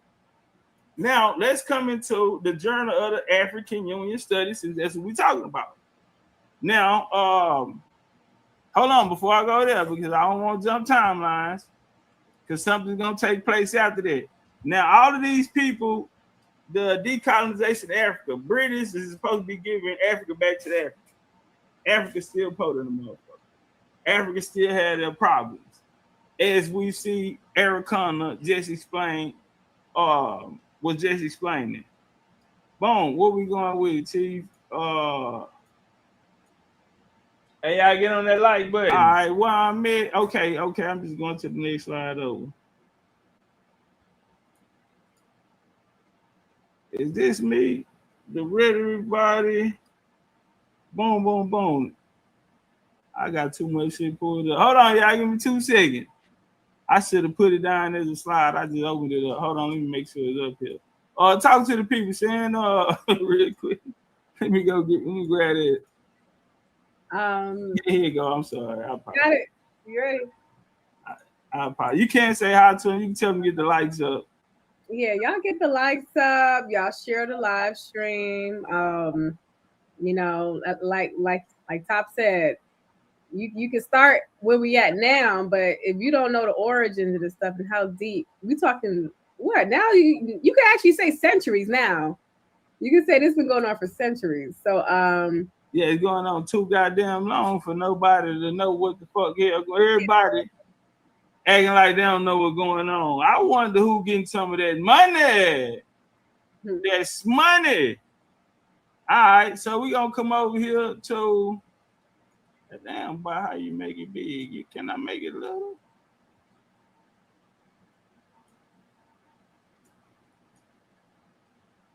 Hey, y'all tap that like button. Over.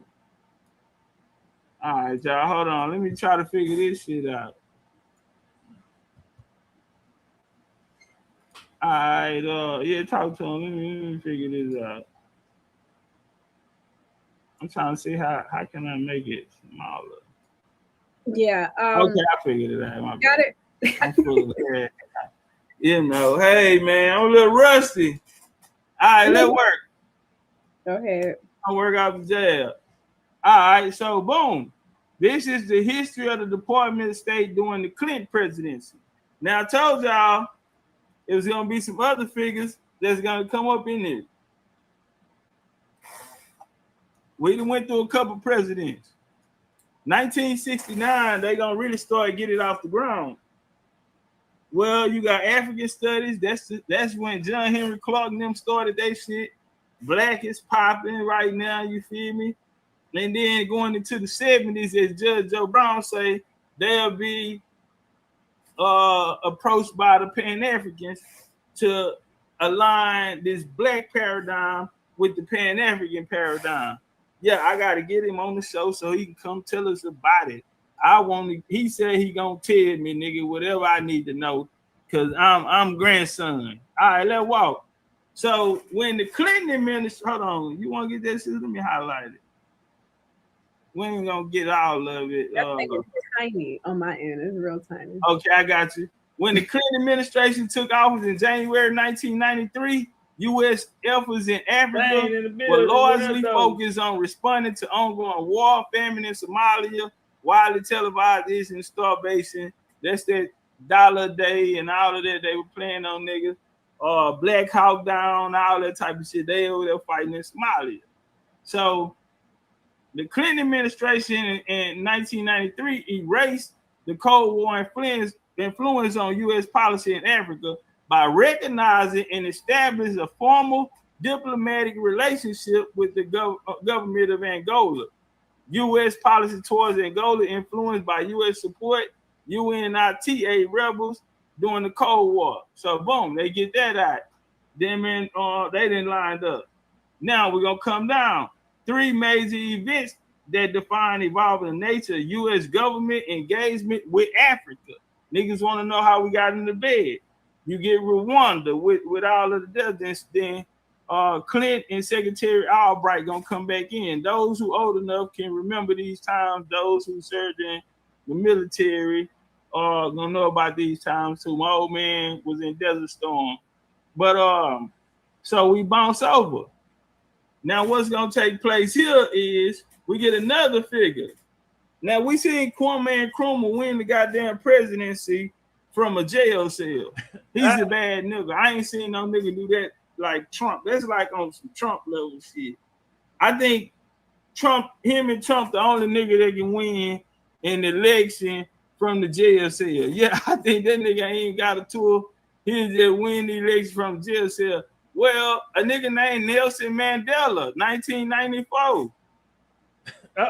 Somebody brought a Rodney King and all this here, the riots and all, yeah, was going down around this time. Well, in 1994, President of South Africa, to which the United States responded, increased U.S. assistance and engagement with the government of South Africa. Through who? Nelson Mandela. Huh? The second key event was the election and inauguration of President Nelson Mandela of South Africa in May 1994, which the United States substantially increased the U.S. assistance engagement with government of South Africa. The administration put in place a what? 3-year, $600 million aid assistance to transition post-apartheid South African to establish the U.S. South African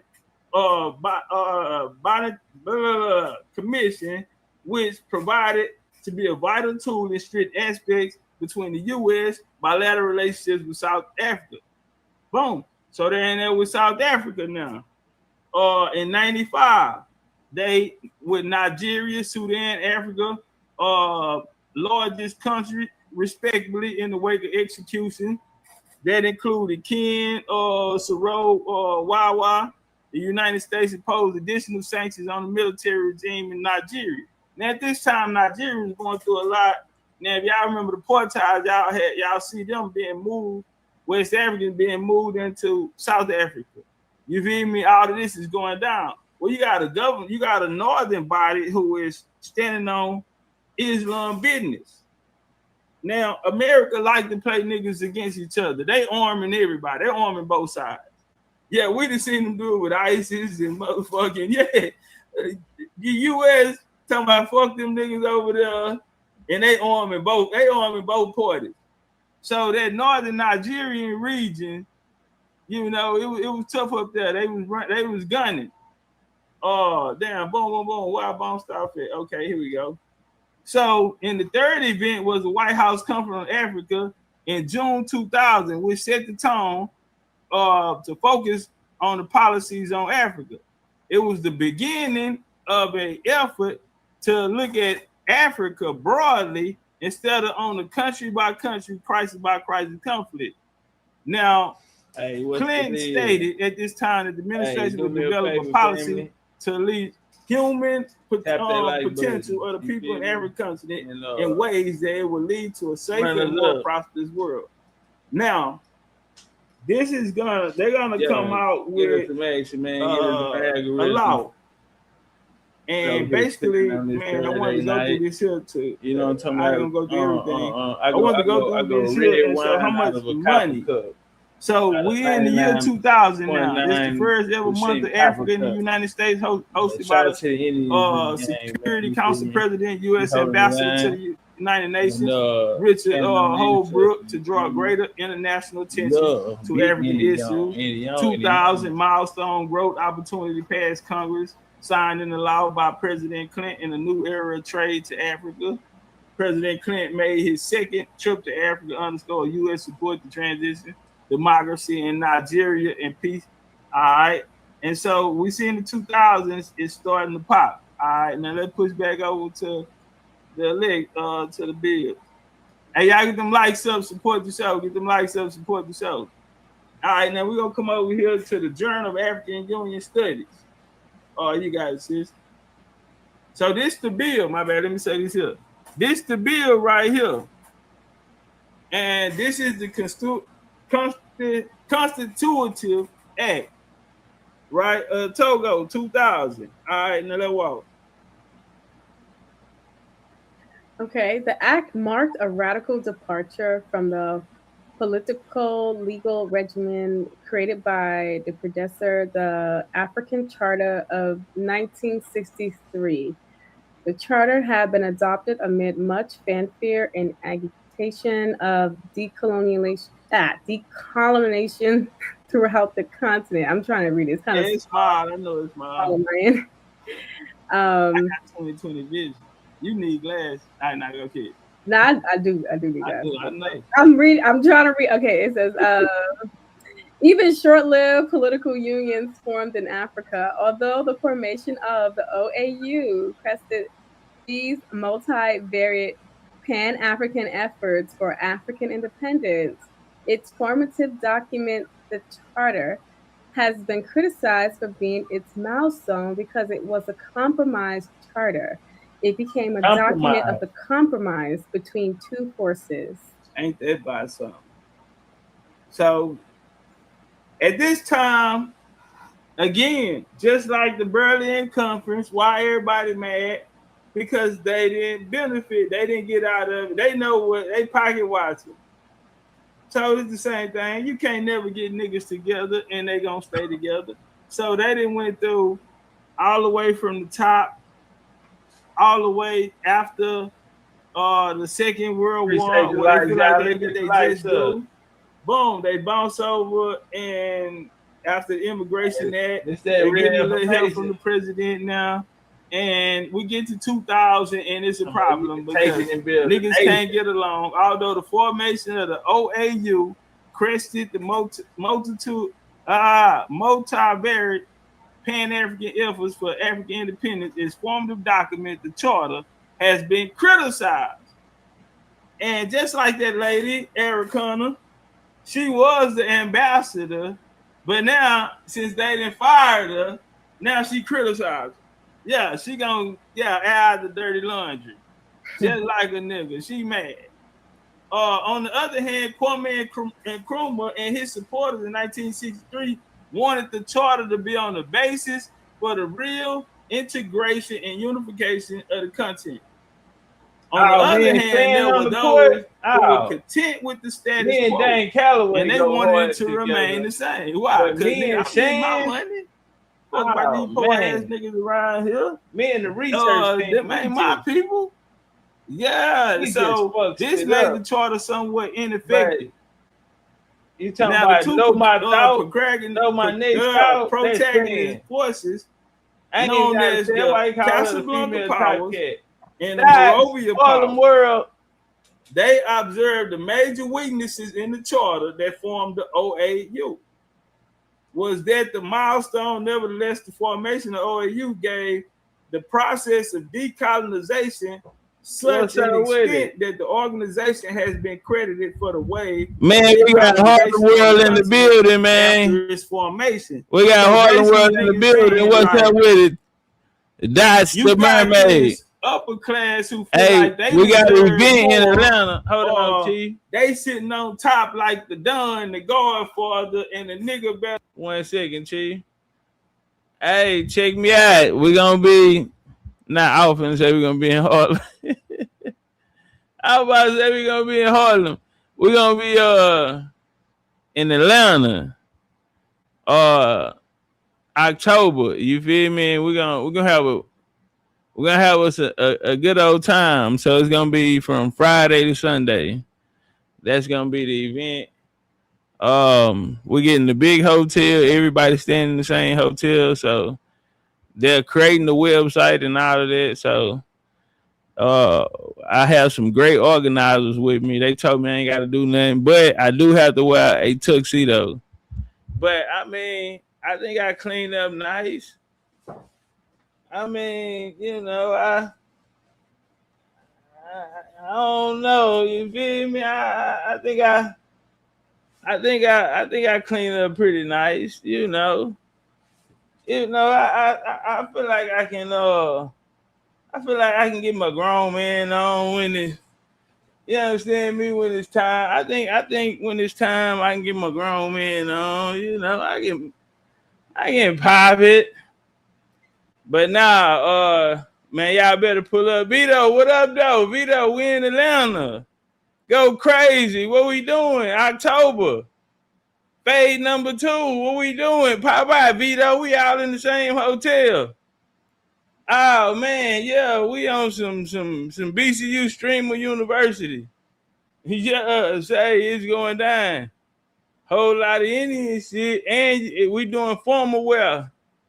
So when we have the main event, yeah, y'all got to go put that shit on. Y'all got to come out there, draped up and just out doing what I'm talking about. Yeah, like type shit. He said when it's gonna be. It's gonna be October. It's gonna be October. So this week we'll have more information. We ought to have the website up, and then people can start going getting ready. We're gonna do installments for the registration. We doing registration because nigga, I done paid all that money. I had to get a voucher for my flight. Some people went to Mexico. We probably in Mexico last week. So goddamn, yeah, we putting cases on everybody. One person get ass whooping, everybody get the same ass whooping. So yeah, but it's gonna go towards the event, and so I'm gonna be doing book signings out of that. But it's gonna be a nice little event, man. We're gonna have genealogy little seminars, different little things. I don't want to get too much up, you feel me? Because I got a phone call and bright and early, 8 o'clock in the morning, and you know, I was asked, hey man, you want to go down to, you know, throw an event in Atlanta?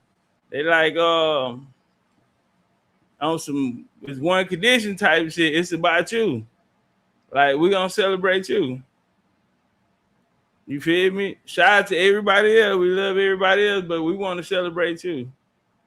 So can we come to Atlanta? You feel me? Venue, everything set up. And can we celebrate you? So I've been working hard, man. This has been one of the hardest years, but through my work, you probably couldn't tell because I kept producing the whole way. And I'm doing shit that never been done. You know, you don't get no awards for this, though. You feel me? It's what you signed up for. So you shouldn't be looking for nothing but the finish line, homie. And since I ain't done, I can't stop and love on myself the right way, you know, because it ain't complete. I feel like I done something. And, you know, these are, you know, shit, to me, I did some great things, man. Y'all looking at that, we created wellness products that, man, just we can go through the whole, you know, producing, and it's been one of the worst times of my life in a while, but still understanding my role, my position, and I got to show up no matter what's going in. They got to lock in because no matter what, we going to win, homie, period. We're not going to win, we're going to dominate. We don't take wins. Fuck a W, fuck a L. We don't understand that it's total domination, period. Unfuckwittable. Gang shit.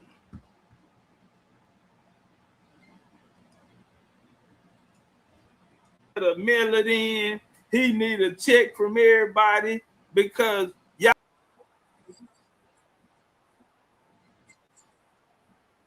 run this shit. But you got other niggas that's in the play and putting in work, and they feel like they deserve more than what they get. You feel me? And the big homies at the top,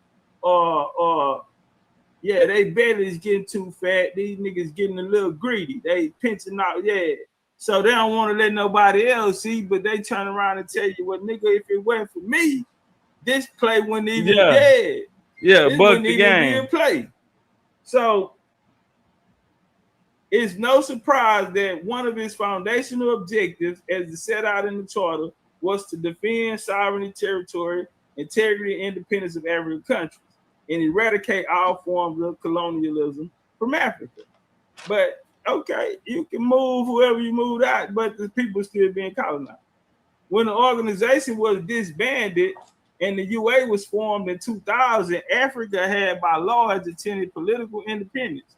It was the perfect moment to embrace the long-held vision of greater unification.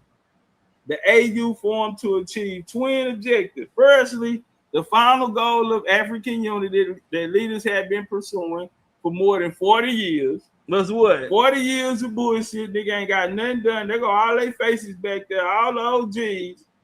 Ain't got a motherfucking thing done. Nothing. When a nigga got to come behind you and you get 40 years. That's why when niggas be running up to me talking about how long they been doing this, fam, all that shit don't mean nothing to me. Nothing. What are your results? Nigga, if you had results, you wouldn't even have to tell me how long. I already know. Yeah, that part. So, in response to the criticism OAU since the inception, it was disproportionately structured to jealousy, safeguard sovereignty. So just like Eric Connor say, you got black leaders in Africa that feel like they can't be independent or successful without the white boys. And that's a fact. Yeah, that type of shit. So we get to the AU, the emergence of the African Union. And what major factors were behind its creation? The capacity to meet the challenges, peace, security, and governance of the organization had been driven by an agenda or an agenda that is geared towards satisfying and inspiring the needs of the people. We assume it was new identity issues. Hey, we usually do at least 100,000 likes. We ain't even at 10 over here. Say, look at BCU, look at. Say, let me get some Indians at the trap real quick. Come run the numbers up. Everybody don't peel off. Y'all stay rocking over here with us. But we just need a few in-Jones to get over the TT, go over there to the trap and bounce out real proper like. And we gonna continue to build. Let work. We ain't done. We just really getting warmed up. I just took my shirt out. We finna go and get in this blender. We just need a couple Indians, push off over to the trap and run the numbers up. Go crazy. That fueled the creation of the AU. In one sense, the AU can be regarded as product of pre-organization of the African Unity or the OAU debates. But in another sense, it can be seen in response to globalization, democratization process that the character post-Cold War changes in Africa. In the whole world, appreciate them likes as a whole. Hey, let's get some BCU again. He called for the. Hey, we got some Jaguars in here. Push over to TikTok. Push over to TikTok. Oh, you already know what to do. Get cracking. Organization similar in structure. So Nkrumah did call for it. Selassie called for it. And so that's why they always bring their names up as pillars of niggas who say, hey man, we need they to push cooperated. If we're gonna keep it gangster, the nigga who had the best plan was Omar Gaddafi. So we get to him too. So when Nkrumah had called for it, boom, we bounced out. And Nkrumah cautioned that a weak Africa was vulnerable to external pressures and manipulation and could only become one of the greatest forces good in the world if it was united. According to the AU, they envisioned an organization that could render African unity more meaningful by creating and maintaining, sustaining peace on the continent. All right, sis, you got it. You can just read the first one and then I'll go into the second one. I want to add something about Gaddafi, but I'm going to throw you an ad in. Okay. Some of the factors that contributed to the emergence of the AU include the end of the Cold War, recognition of the power of forces of globalization, what's up with it, Thunder? We gonna be in Atlanta, Thunder. Of neoliberal economic. Thunder, we coming to Atlanta in October. Go crazy! I already know you and Short Dog pulling up. Them Jaguar popping out, man.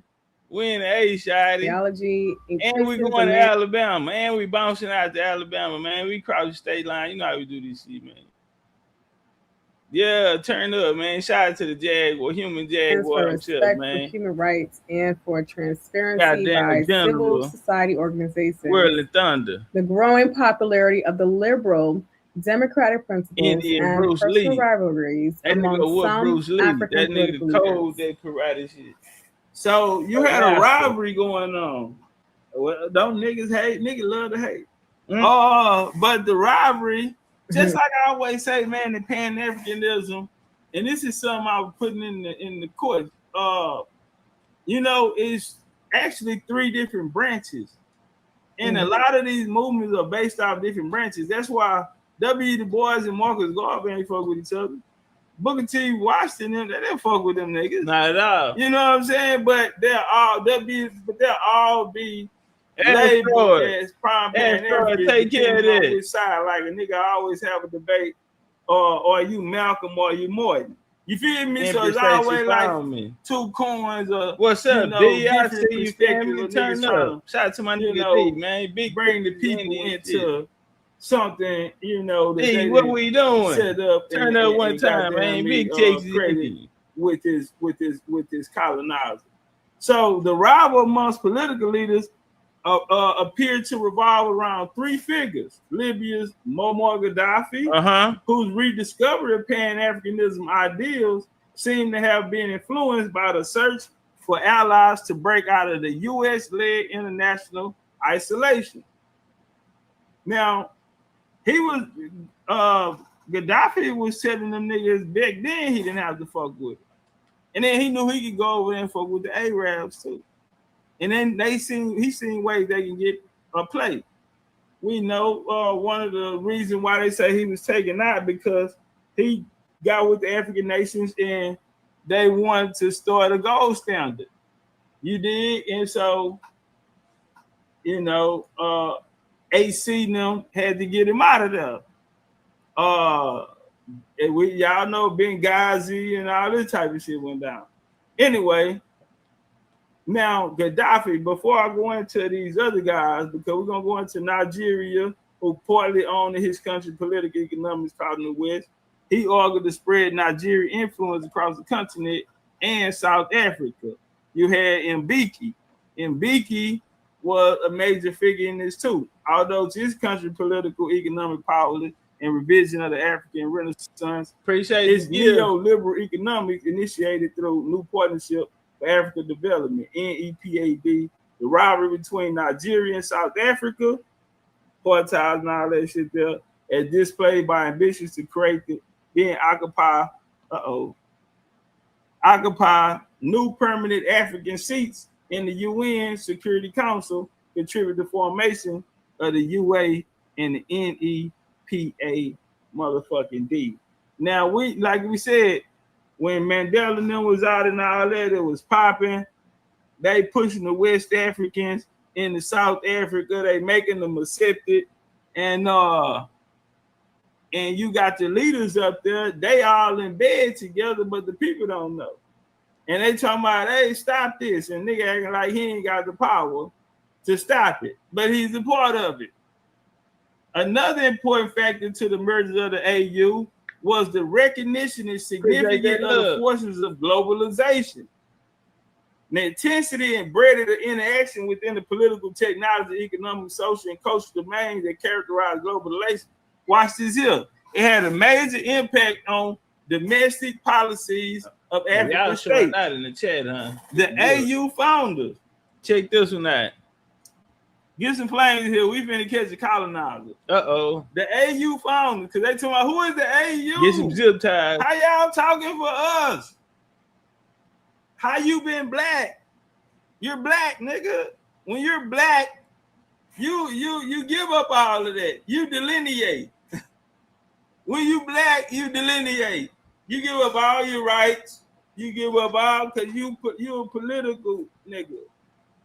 That's why if a cop shoot an unarmed black man, you gonna cry and they gonna send BLM out there, nigga, and you gonna go donate and you gonna listen to these niggas who talk, and ain't nothing got done to nobody. Yeah, they gonna talk their way into $1 million on you niggas and playing on your heartstring. But then so the major impact, the UA founders saw the union as a tool for the continent, the face of the most advanced challenges posed by globalization. Hence, among the UA, you know what to do. The objective, let's go to Article 3, right? What it is to establish the necessary conditions which enable the content to play its rightful role in global economy and international negotiations.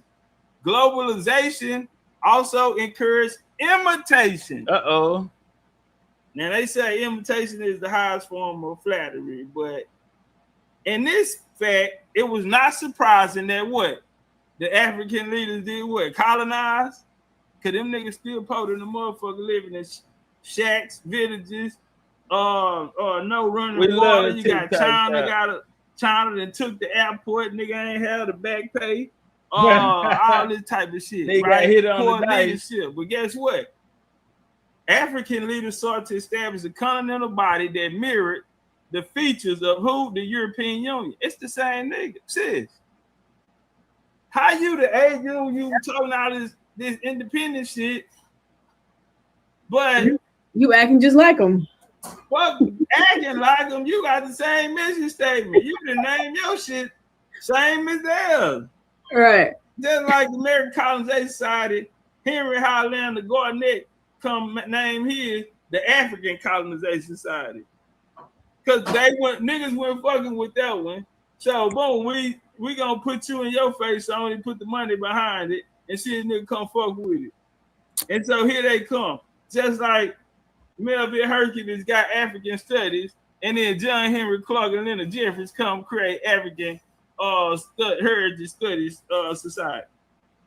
Same shit. When y'all go out of town, y'all same shit because y'all backed by the same money. Hey, get upstairs. Backed by the same money. So we ain't done with this book. We bounce over here. Yeah, that's right. Side the key, man. Hit that like button. Yeah, that's how they plan on us.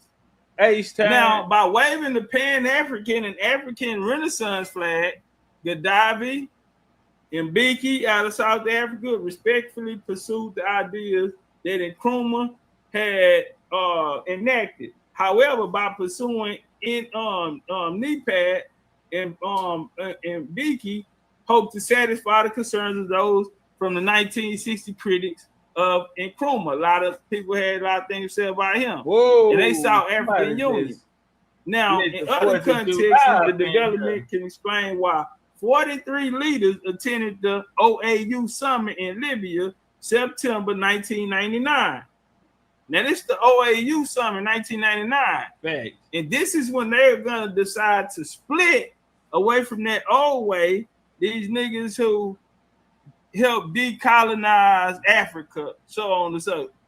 So they say. So now they're going to split 1999, and they're going to create the OA. These the niggas that say they want to reparations. So yeah, that's when the OA was born.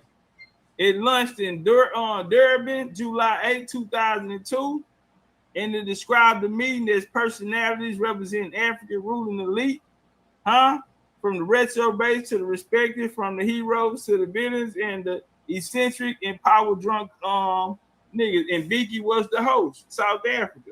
Gaddafi, who drew the most attention, while critics vilified him for pursuing sinister motives, his supporters compared him to Nkrumah. Gaddafi's speech heralded Africa's freedom to the end of enslavement and colonialism and African ownership of their own land. That's why I say he had the best play for him. Hey, ain't no age bracket. Now I want to show you something right Everybody here. welcome. A few things took place. Everybody welcome. With that. It's community. Gaddafi had the best plan. Kids get in free. Gaddafi ran his country. The money, the wealth that they made off their natural resources, he put that back into them. If a family got married, then they were automatically given money to start their family and a home. His military was women. He sounded like Big Chief. This shit. nigga here. We love. What else did he do? Sis, you there? I want you to catch this. Yeah, I'm right here. Okay, so back in the game, Liberia had some trouble, and it's this guy in Liberia. He ended up running away and hiding out in Massachusetts. Gaddafi got a lot of friends in Massachusetts. Sis, what you think? Coming out that Boston area. Oh yeah, that's what you call them black Europeans up there. What was the old boy name? Let the people know. He was fucking Naomi Campbell. I give y'all a hint. What was his name? Yeah, that's gonna be Mr. Charles Taylor. There you go. Mr. Charles Taylor. I told y'all she's smarter than a motherfucker. Charles Taylor. So they had the I watched them throw an alley hoop with the rubber, and I ain't know she was modern day slavery going and on in Liberia. Punch it down. Well, brother Charles Taylor escaped, go to Boston, hide out, leave Boston. When he go to Africa, guess who he go up under? Gaddafi. When he leave from Gaddafi, he go back and do what? Become president. Like now, since you said that, I got one more. Just one more. Okay. Hey, y'all talking about who was that in the shout out to the homie Geezy. He said, oh, y'all rocking. Gotta watch the replay. I'm late. Good to see Sister Shan lacing up. All work, easy work, the Indian way. Now, sis, I want you to catch this one out the glass for me, right? Who else Gaddafi knew out of Boston? Gaddafi, he knew Nation of Islam, nigga. Oh yeah. Louis Farrakhan. Yeah. Farrakhan. Huh? Gave him that bag. So Charles Taylor escaped Africa, run to Boston, leave Boston, and go right-hand man to Gaddafi. Same time, Gaddafi fucking with another nigga from Boston. A nigga named Louis Farrakhan. Bars. So this how we tied in, huh? Now let's get to the good part, sis. Cause this is what everyone's talking about. You got it. Okay. Yeah. Now we get here. Okay, we just had to let y'all know who y'all were dealing with her. Now we get here to the good part. This is what everyone's just a little walk down. Yes. Make sure we're on the same page. The African Union 6th Region Global is an organization dedicated to representing and advocating for the African diaspora worldwide. As an extension of the African Union, we serve as the 6th region, uniting people of African descent living outside the African continent and Friends of Africa. The AU6RG works towards fostering collaborations, economic development, and cultural exchange among people of African descent globally, while also advocating for their rights and representation within the broader African Union framework. We strive to strengthen bonds among Friends of Africa, people of African descent, and to contribute to the advancement of the African continent and its diaspora. Learn more about our mission, initiative, blah, blah, blah, blah, blah. Okay. So they say learn about their mission. This is the African Union. This is their website. So sis, you want to go into the Union 6 region? Yeah, so the 6th region, that would be us. Turn up. You know, they maybe except Haiti, I don't know. Lord, but yeah, that's technically July in here, lady dog. The African descendants that are supposed to be a part of this movement, whether we want to or not. Want to or not. What you consent or not, you part is play. Okay, turn up, you got it. Where we starting at? African diaspora. Oh, I see. Okay. In the Constitutive Act of the African Union under amended Article 3 of the Act, the following is stated regarding the African diaspora: invite and encourage the full participation of the African diaspora as an important part of our continent in building the African Union. Additionally, the African Union provides definition for its concept of the African diaspora as the following. The African diaspora consists of peoples of native or partial African origin living outside of the continent, irrespective of their citizenship and nationality, and who are willing to contribute to the development of the continent and building of the African Union. In 2016, the African Union denied membership to Haiti due to its membership admissions, as per Article 291.1.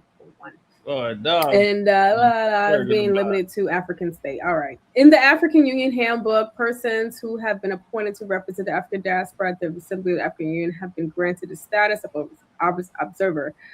Blah, blah. Okay. In January 2008, the Executive Council suggested that the African diaspora be treated as African Sixth Region, and participating in the AU's organs and activities to be strengthened. The Assembly has recognized the diaspora as a entity contributing to the economic and social development of the continent, and has invited its representatives as observers to the Assembly sessions. Appreciate the gift. Y'all Wow. going off with some So, you niggas are a part of, and what group y'all with? Y'all with the 6th region. You know, and there they go up there. They go, y'all we're wiping this African, the Pan-African Parliament. Have y'all heard of the Pan-African Parliament? We programming the people. Man, there's so much shit that I could have added in here. But, you know, I just started today. So, goddamn it, this was the key. But we ain't done yet. That work.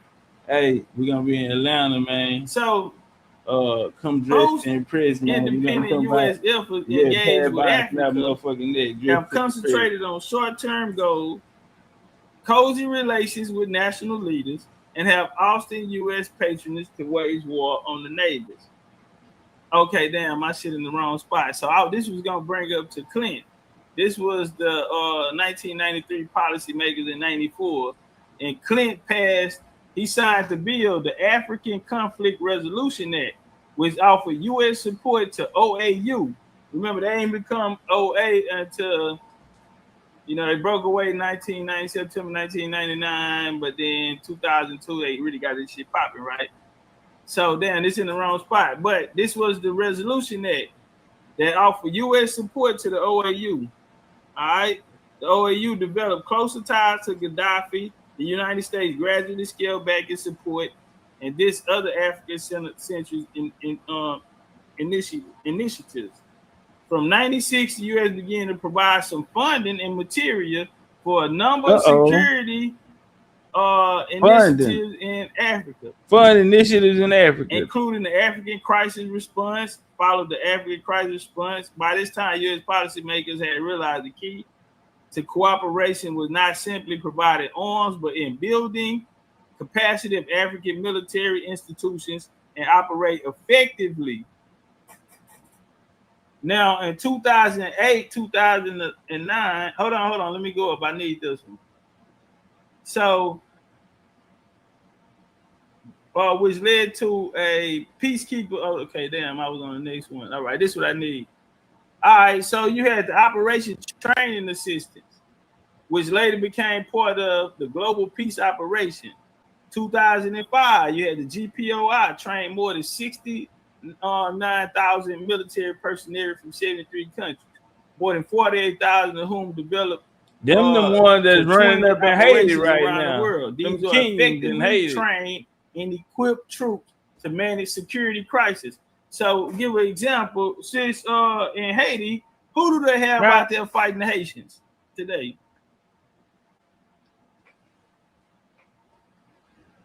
They got the Kenyans out, right? Got the goddamn Kenyans out there. They got the Kenyans out there. Who they just had run through Congo. They got the Kenyans and niggas like this here all in the Congo. Yeah. Under the UN and shit. Mm-hmm. Yeah, so they didn't put the nigga on the nigga. What happened to the African diaspora and Haitians, Africans, and all of that? But y'all got them sanctions on their ass.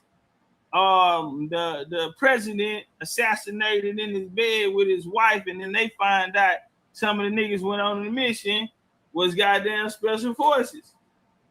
The United States does not do this alone. So in 2009, they shifted direct training and build a capacity of foreign nations to develop their own peacekeeping infrastructure and capability. The United States does not do this alone. In concert with partners in both the developing world, the group of 8, the G8, supported peacekeeping in Africa. You had UK training 12,000 since 2005, 13 countries, France, uses African training centers and trained 6,800 troops, 27 countries in the same period. 2008, 2009, you had the GA peacekeeping meeting, this Obama era. Despite U.S. support to security initiatives, the United States did not have a clear focus on African security until 2007, where they built AFRICOM. Now, even that right there is all good. Hold on, let me get out of here. Now, you have the hey, what we had on the light? Let's try to hit 50 before we get one second.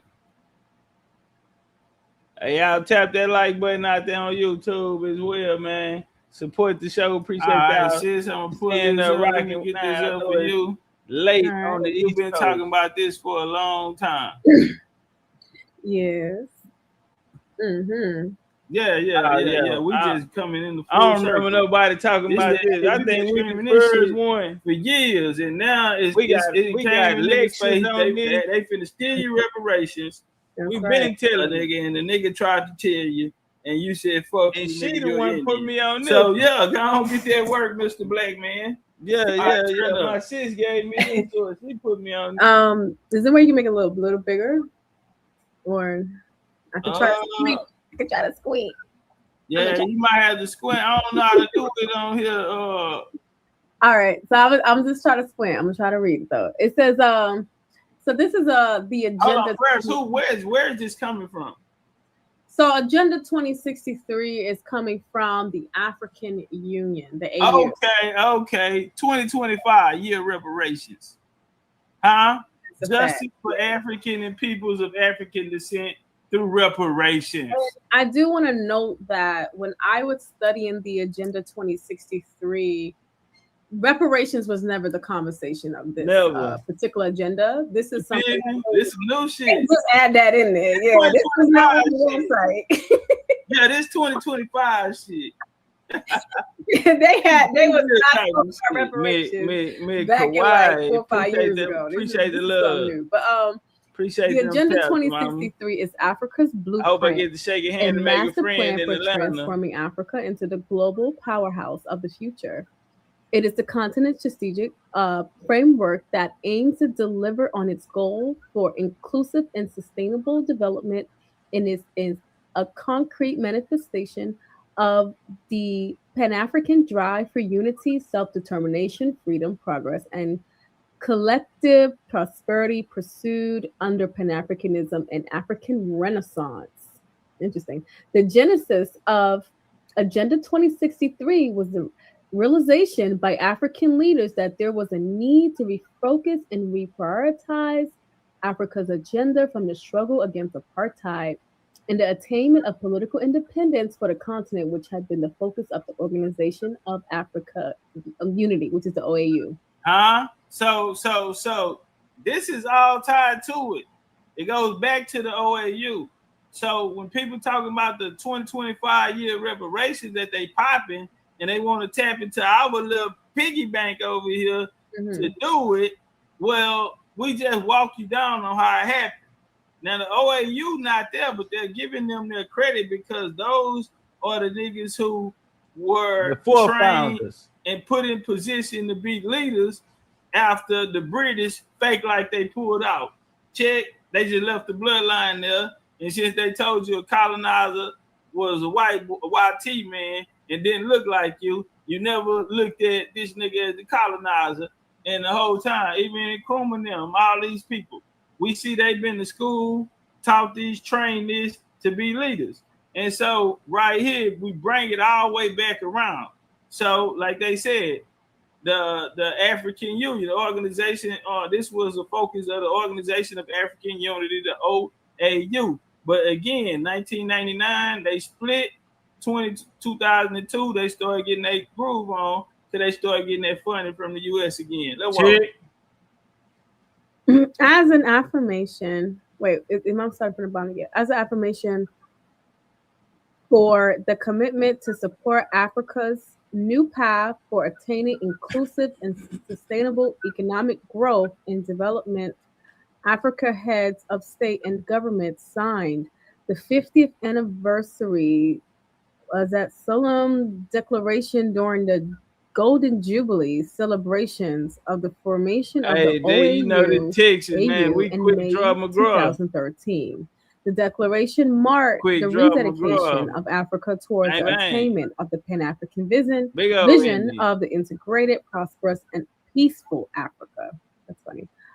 Driven by its own citizens, representing a dynamic force in the international arena, and Agenda 2063 is the concrete manifestation of how the continent intends to achieve this vision within a 50-year period from 2013 to 2063. The Africa of the future was captured in a letter presented by former chairperson of the African Union Commission, Dr. Diana Zuma, whatever. Whatever the hell. Oh, yeah, let's start. But before we go forward, I think it's key to note when they're beginning that 2013 to 2063, they already have a 50-year plan. And I think we talked about it. Yeah, and I think Yeah, we kind of it's talked about 2026. this in a previous build we did years ago about in between that 50-year span, there's supposed to be an economic decline of Black America by 2053. You know, so it's like they kind of just, they did that on purpose to try to make it to where the people feel a little hopeless and they start looking for other opportunities elsewhere, especially as this economy in the country gets a little more, as we say, expensive. And that's what they're trying to play on the psychological state of of Black people. But the need to envision the long-term 50-year development. No, trajectory hold on, for sis. Africa Hold is on, sis. important. Because I don't want to miss a good point real quick, right? So this the game right here. So we noticed, so y'all just heard it. This play has been going on since 2013. 2013. It's 2026. What was a part of, because they came out and said that by 2053, the economy of quote unquote Black Americans, right, was going to be zero. Now, how would that happen? Then we see this influx of melanated immigration here. All roads are, since that, from 1990, they broke out to 2000, came back 2005. The whole chronology that we just broke down, we just went through. And from 2013, they've been having to play to move everything back to Africa. One of those ways is to disrupt the economy of our people. How do you do that? Well, take them out of work.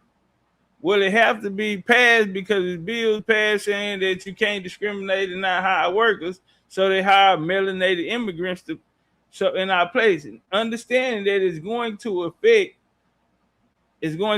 our economy. That's why they have the foreigners running businesses in our neighborhoods, in our communities. And so the 2063 agenda that Africa is this utopia and all melanated people should move there. Do y'all remember we build on that? I think it's in Ghana or Nigeria. They're going to create the world's largest library. And it's going to have all the history of melanated people in the world there. Well, they also going to have NFL football teams. They're going to have basketball, all of the sports. Is going to be like the place to be. But one of those things they want to drain the economics out of us as a community and keep us divided. That one of the main vehicles on this agenda that they have is to have us at 0%. 0%. Right now, we over $1 trillion in spending. They want that to get to zero. One of the ways to knock down or disaffect the economics and not be blamed for it racially is to offset it by bringing in foreign melanated immigrants and putting them in place. So this is the agenda that's been going on since 2013. And the shit, we're really actually watching it play out in our lifetime.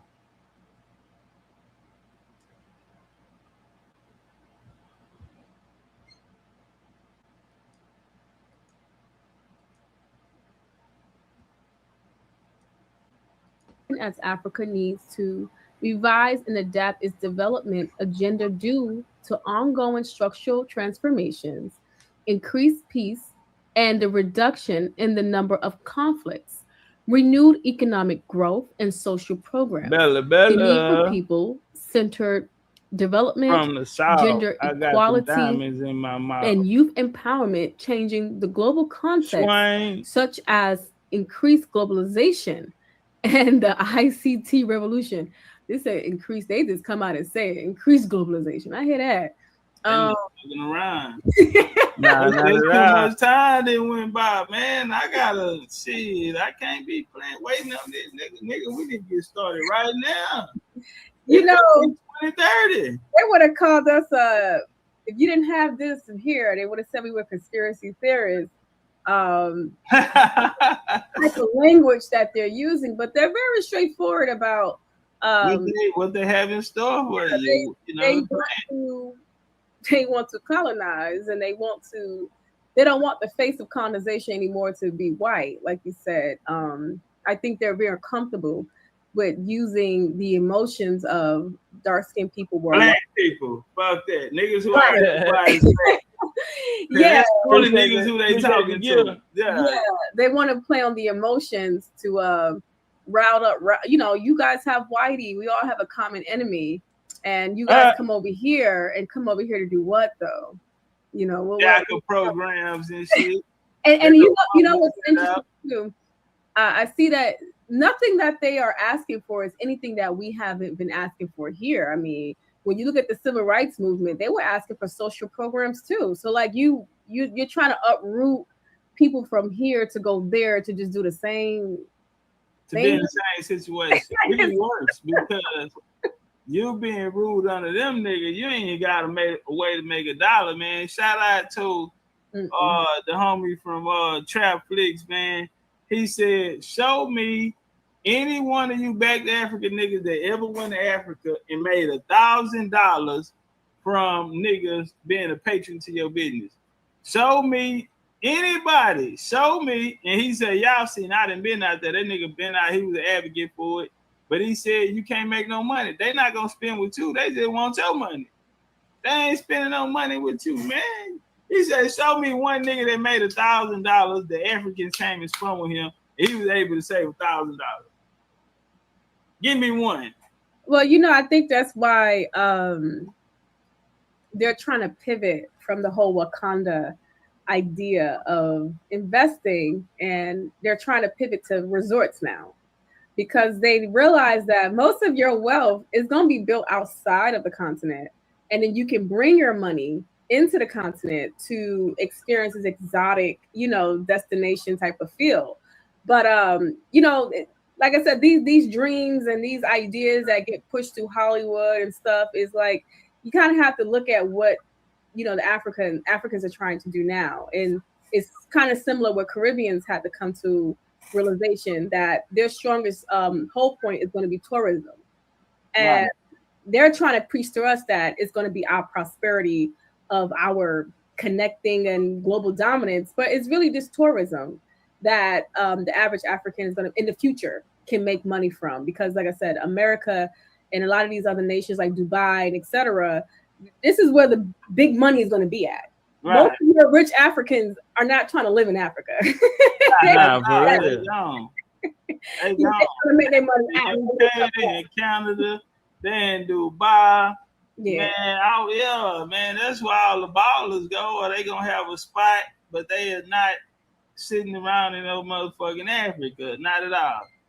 If they are, that's their third or fourth home option. Just when I got a mama birthday, you know what I'm saying? Daddy birthday or marriage or something, but they ain't fucking with that. They trying to go get some money. They call Houston, baby Nigeria. That's how many Nigerians.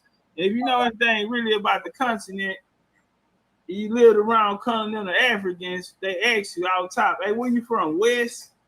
Where you from? East? Where you from? North? South? They want to know, okay, you from West? You Nigerian, homie?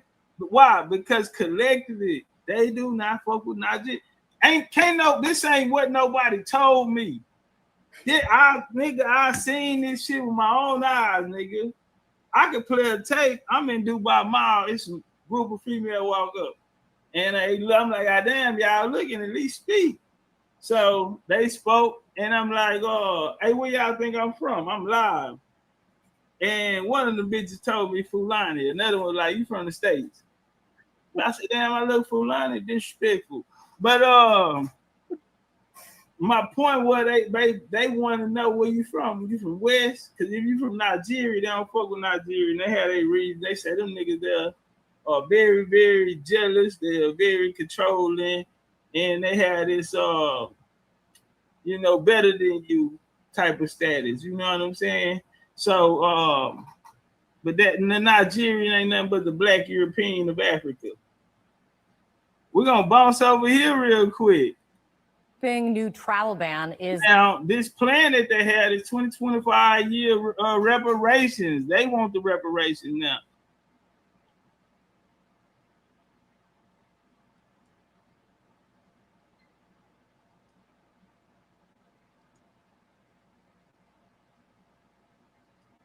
I guess you wonder where I've been. Hey, family, the link pinned at the top. Man, go get you some drops. You feel me? If you got something for yourself, we don't know if we gonna get some more. You feel me? So get them while the getting is good.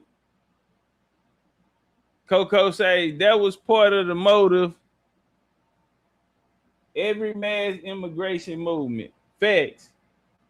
And they really, that shit really was working. They really, man, look at all them foreigners in office and in position. Man, they really said they gonna overrun us with immigrants, unalive our economy, disrupt our family structure, and we can't organize to even, that seat at the table. Their sovereign, their connection to the earth, to the land here. You feel me? They feel like, all right, we got them. They're in the position right now. They so weak, we got them. You feel me? But we can turn it all around. You feel me? All praise to the ancestors. Again, man, go support BCU Wellness, man. We got the more wellness products on the way. We'll unveil them. This month almost over with. I guess we'll come back next month and do that. But yeah, get it while the getting is good, while we still got a few more drops, even if you want to put them up. I take mine without water now. I don't need no water, nothing with mine. I'm just downing it. On gang.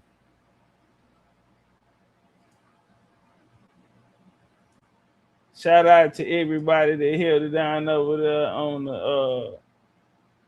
the ticker-togger at the trap. Hey, man, I want to say this here, homie. Hey, as long as we got each other, we don't need nobody else. Strength and honor, hold the line.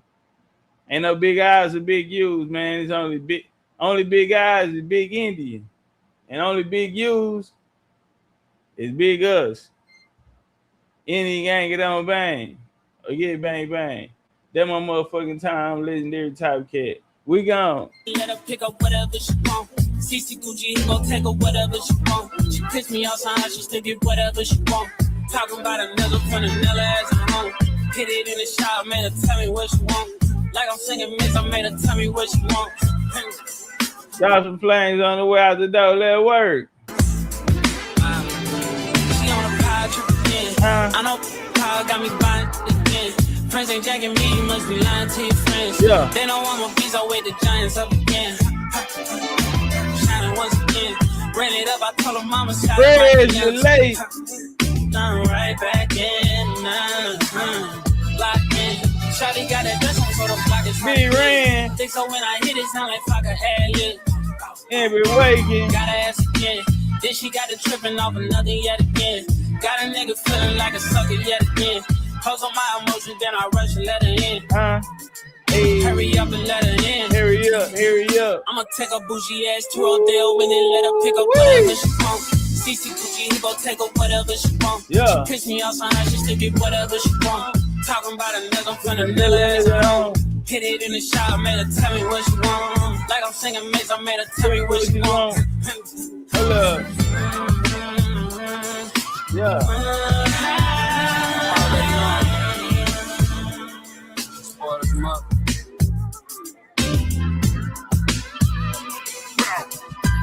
Whatever she want, whatever she want. Whatever she want. Big old Indian. ATL phase. Part 2. We in the city. ATL Alabama. Moundsville. Big old Indian business. That's my time. Appreciate y'all, TikTok. Love y'all.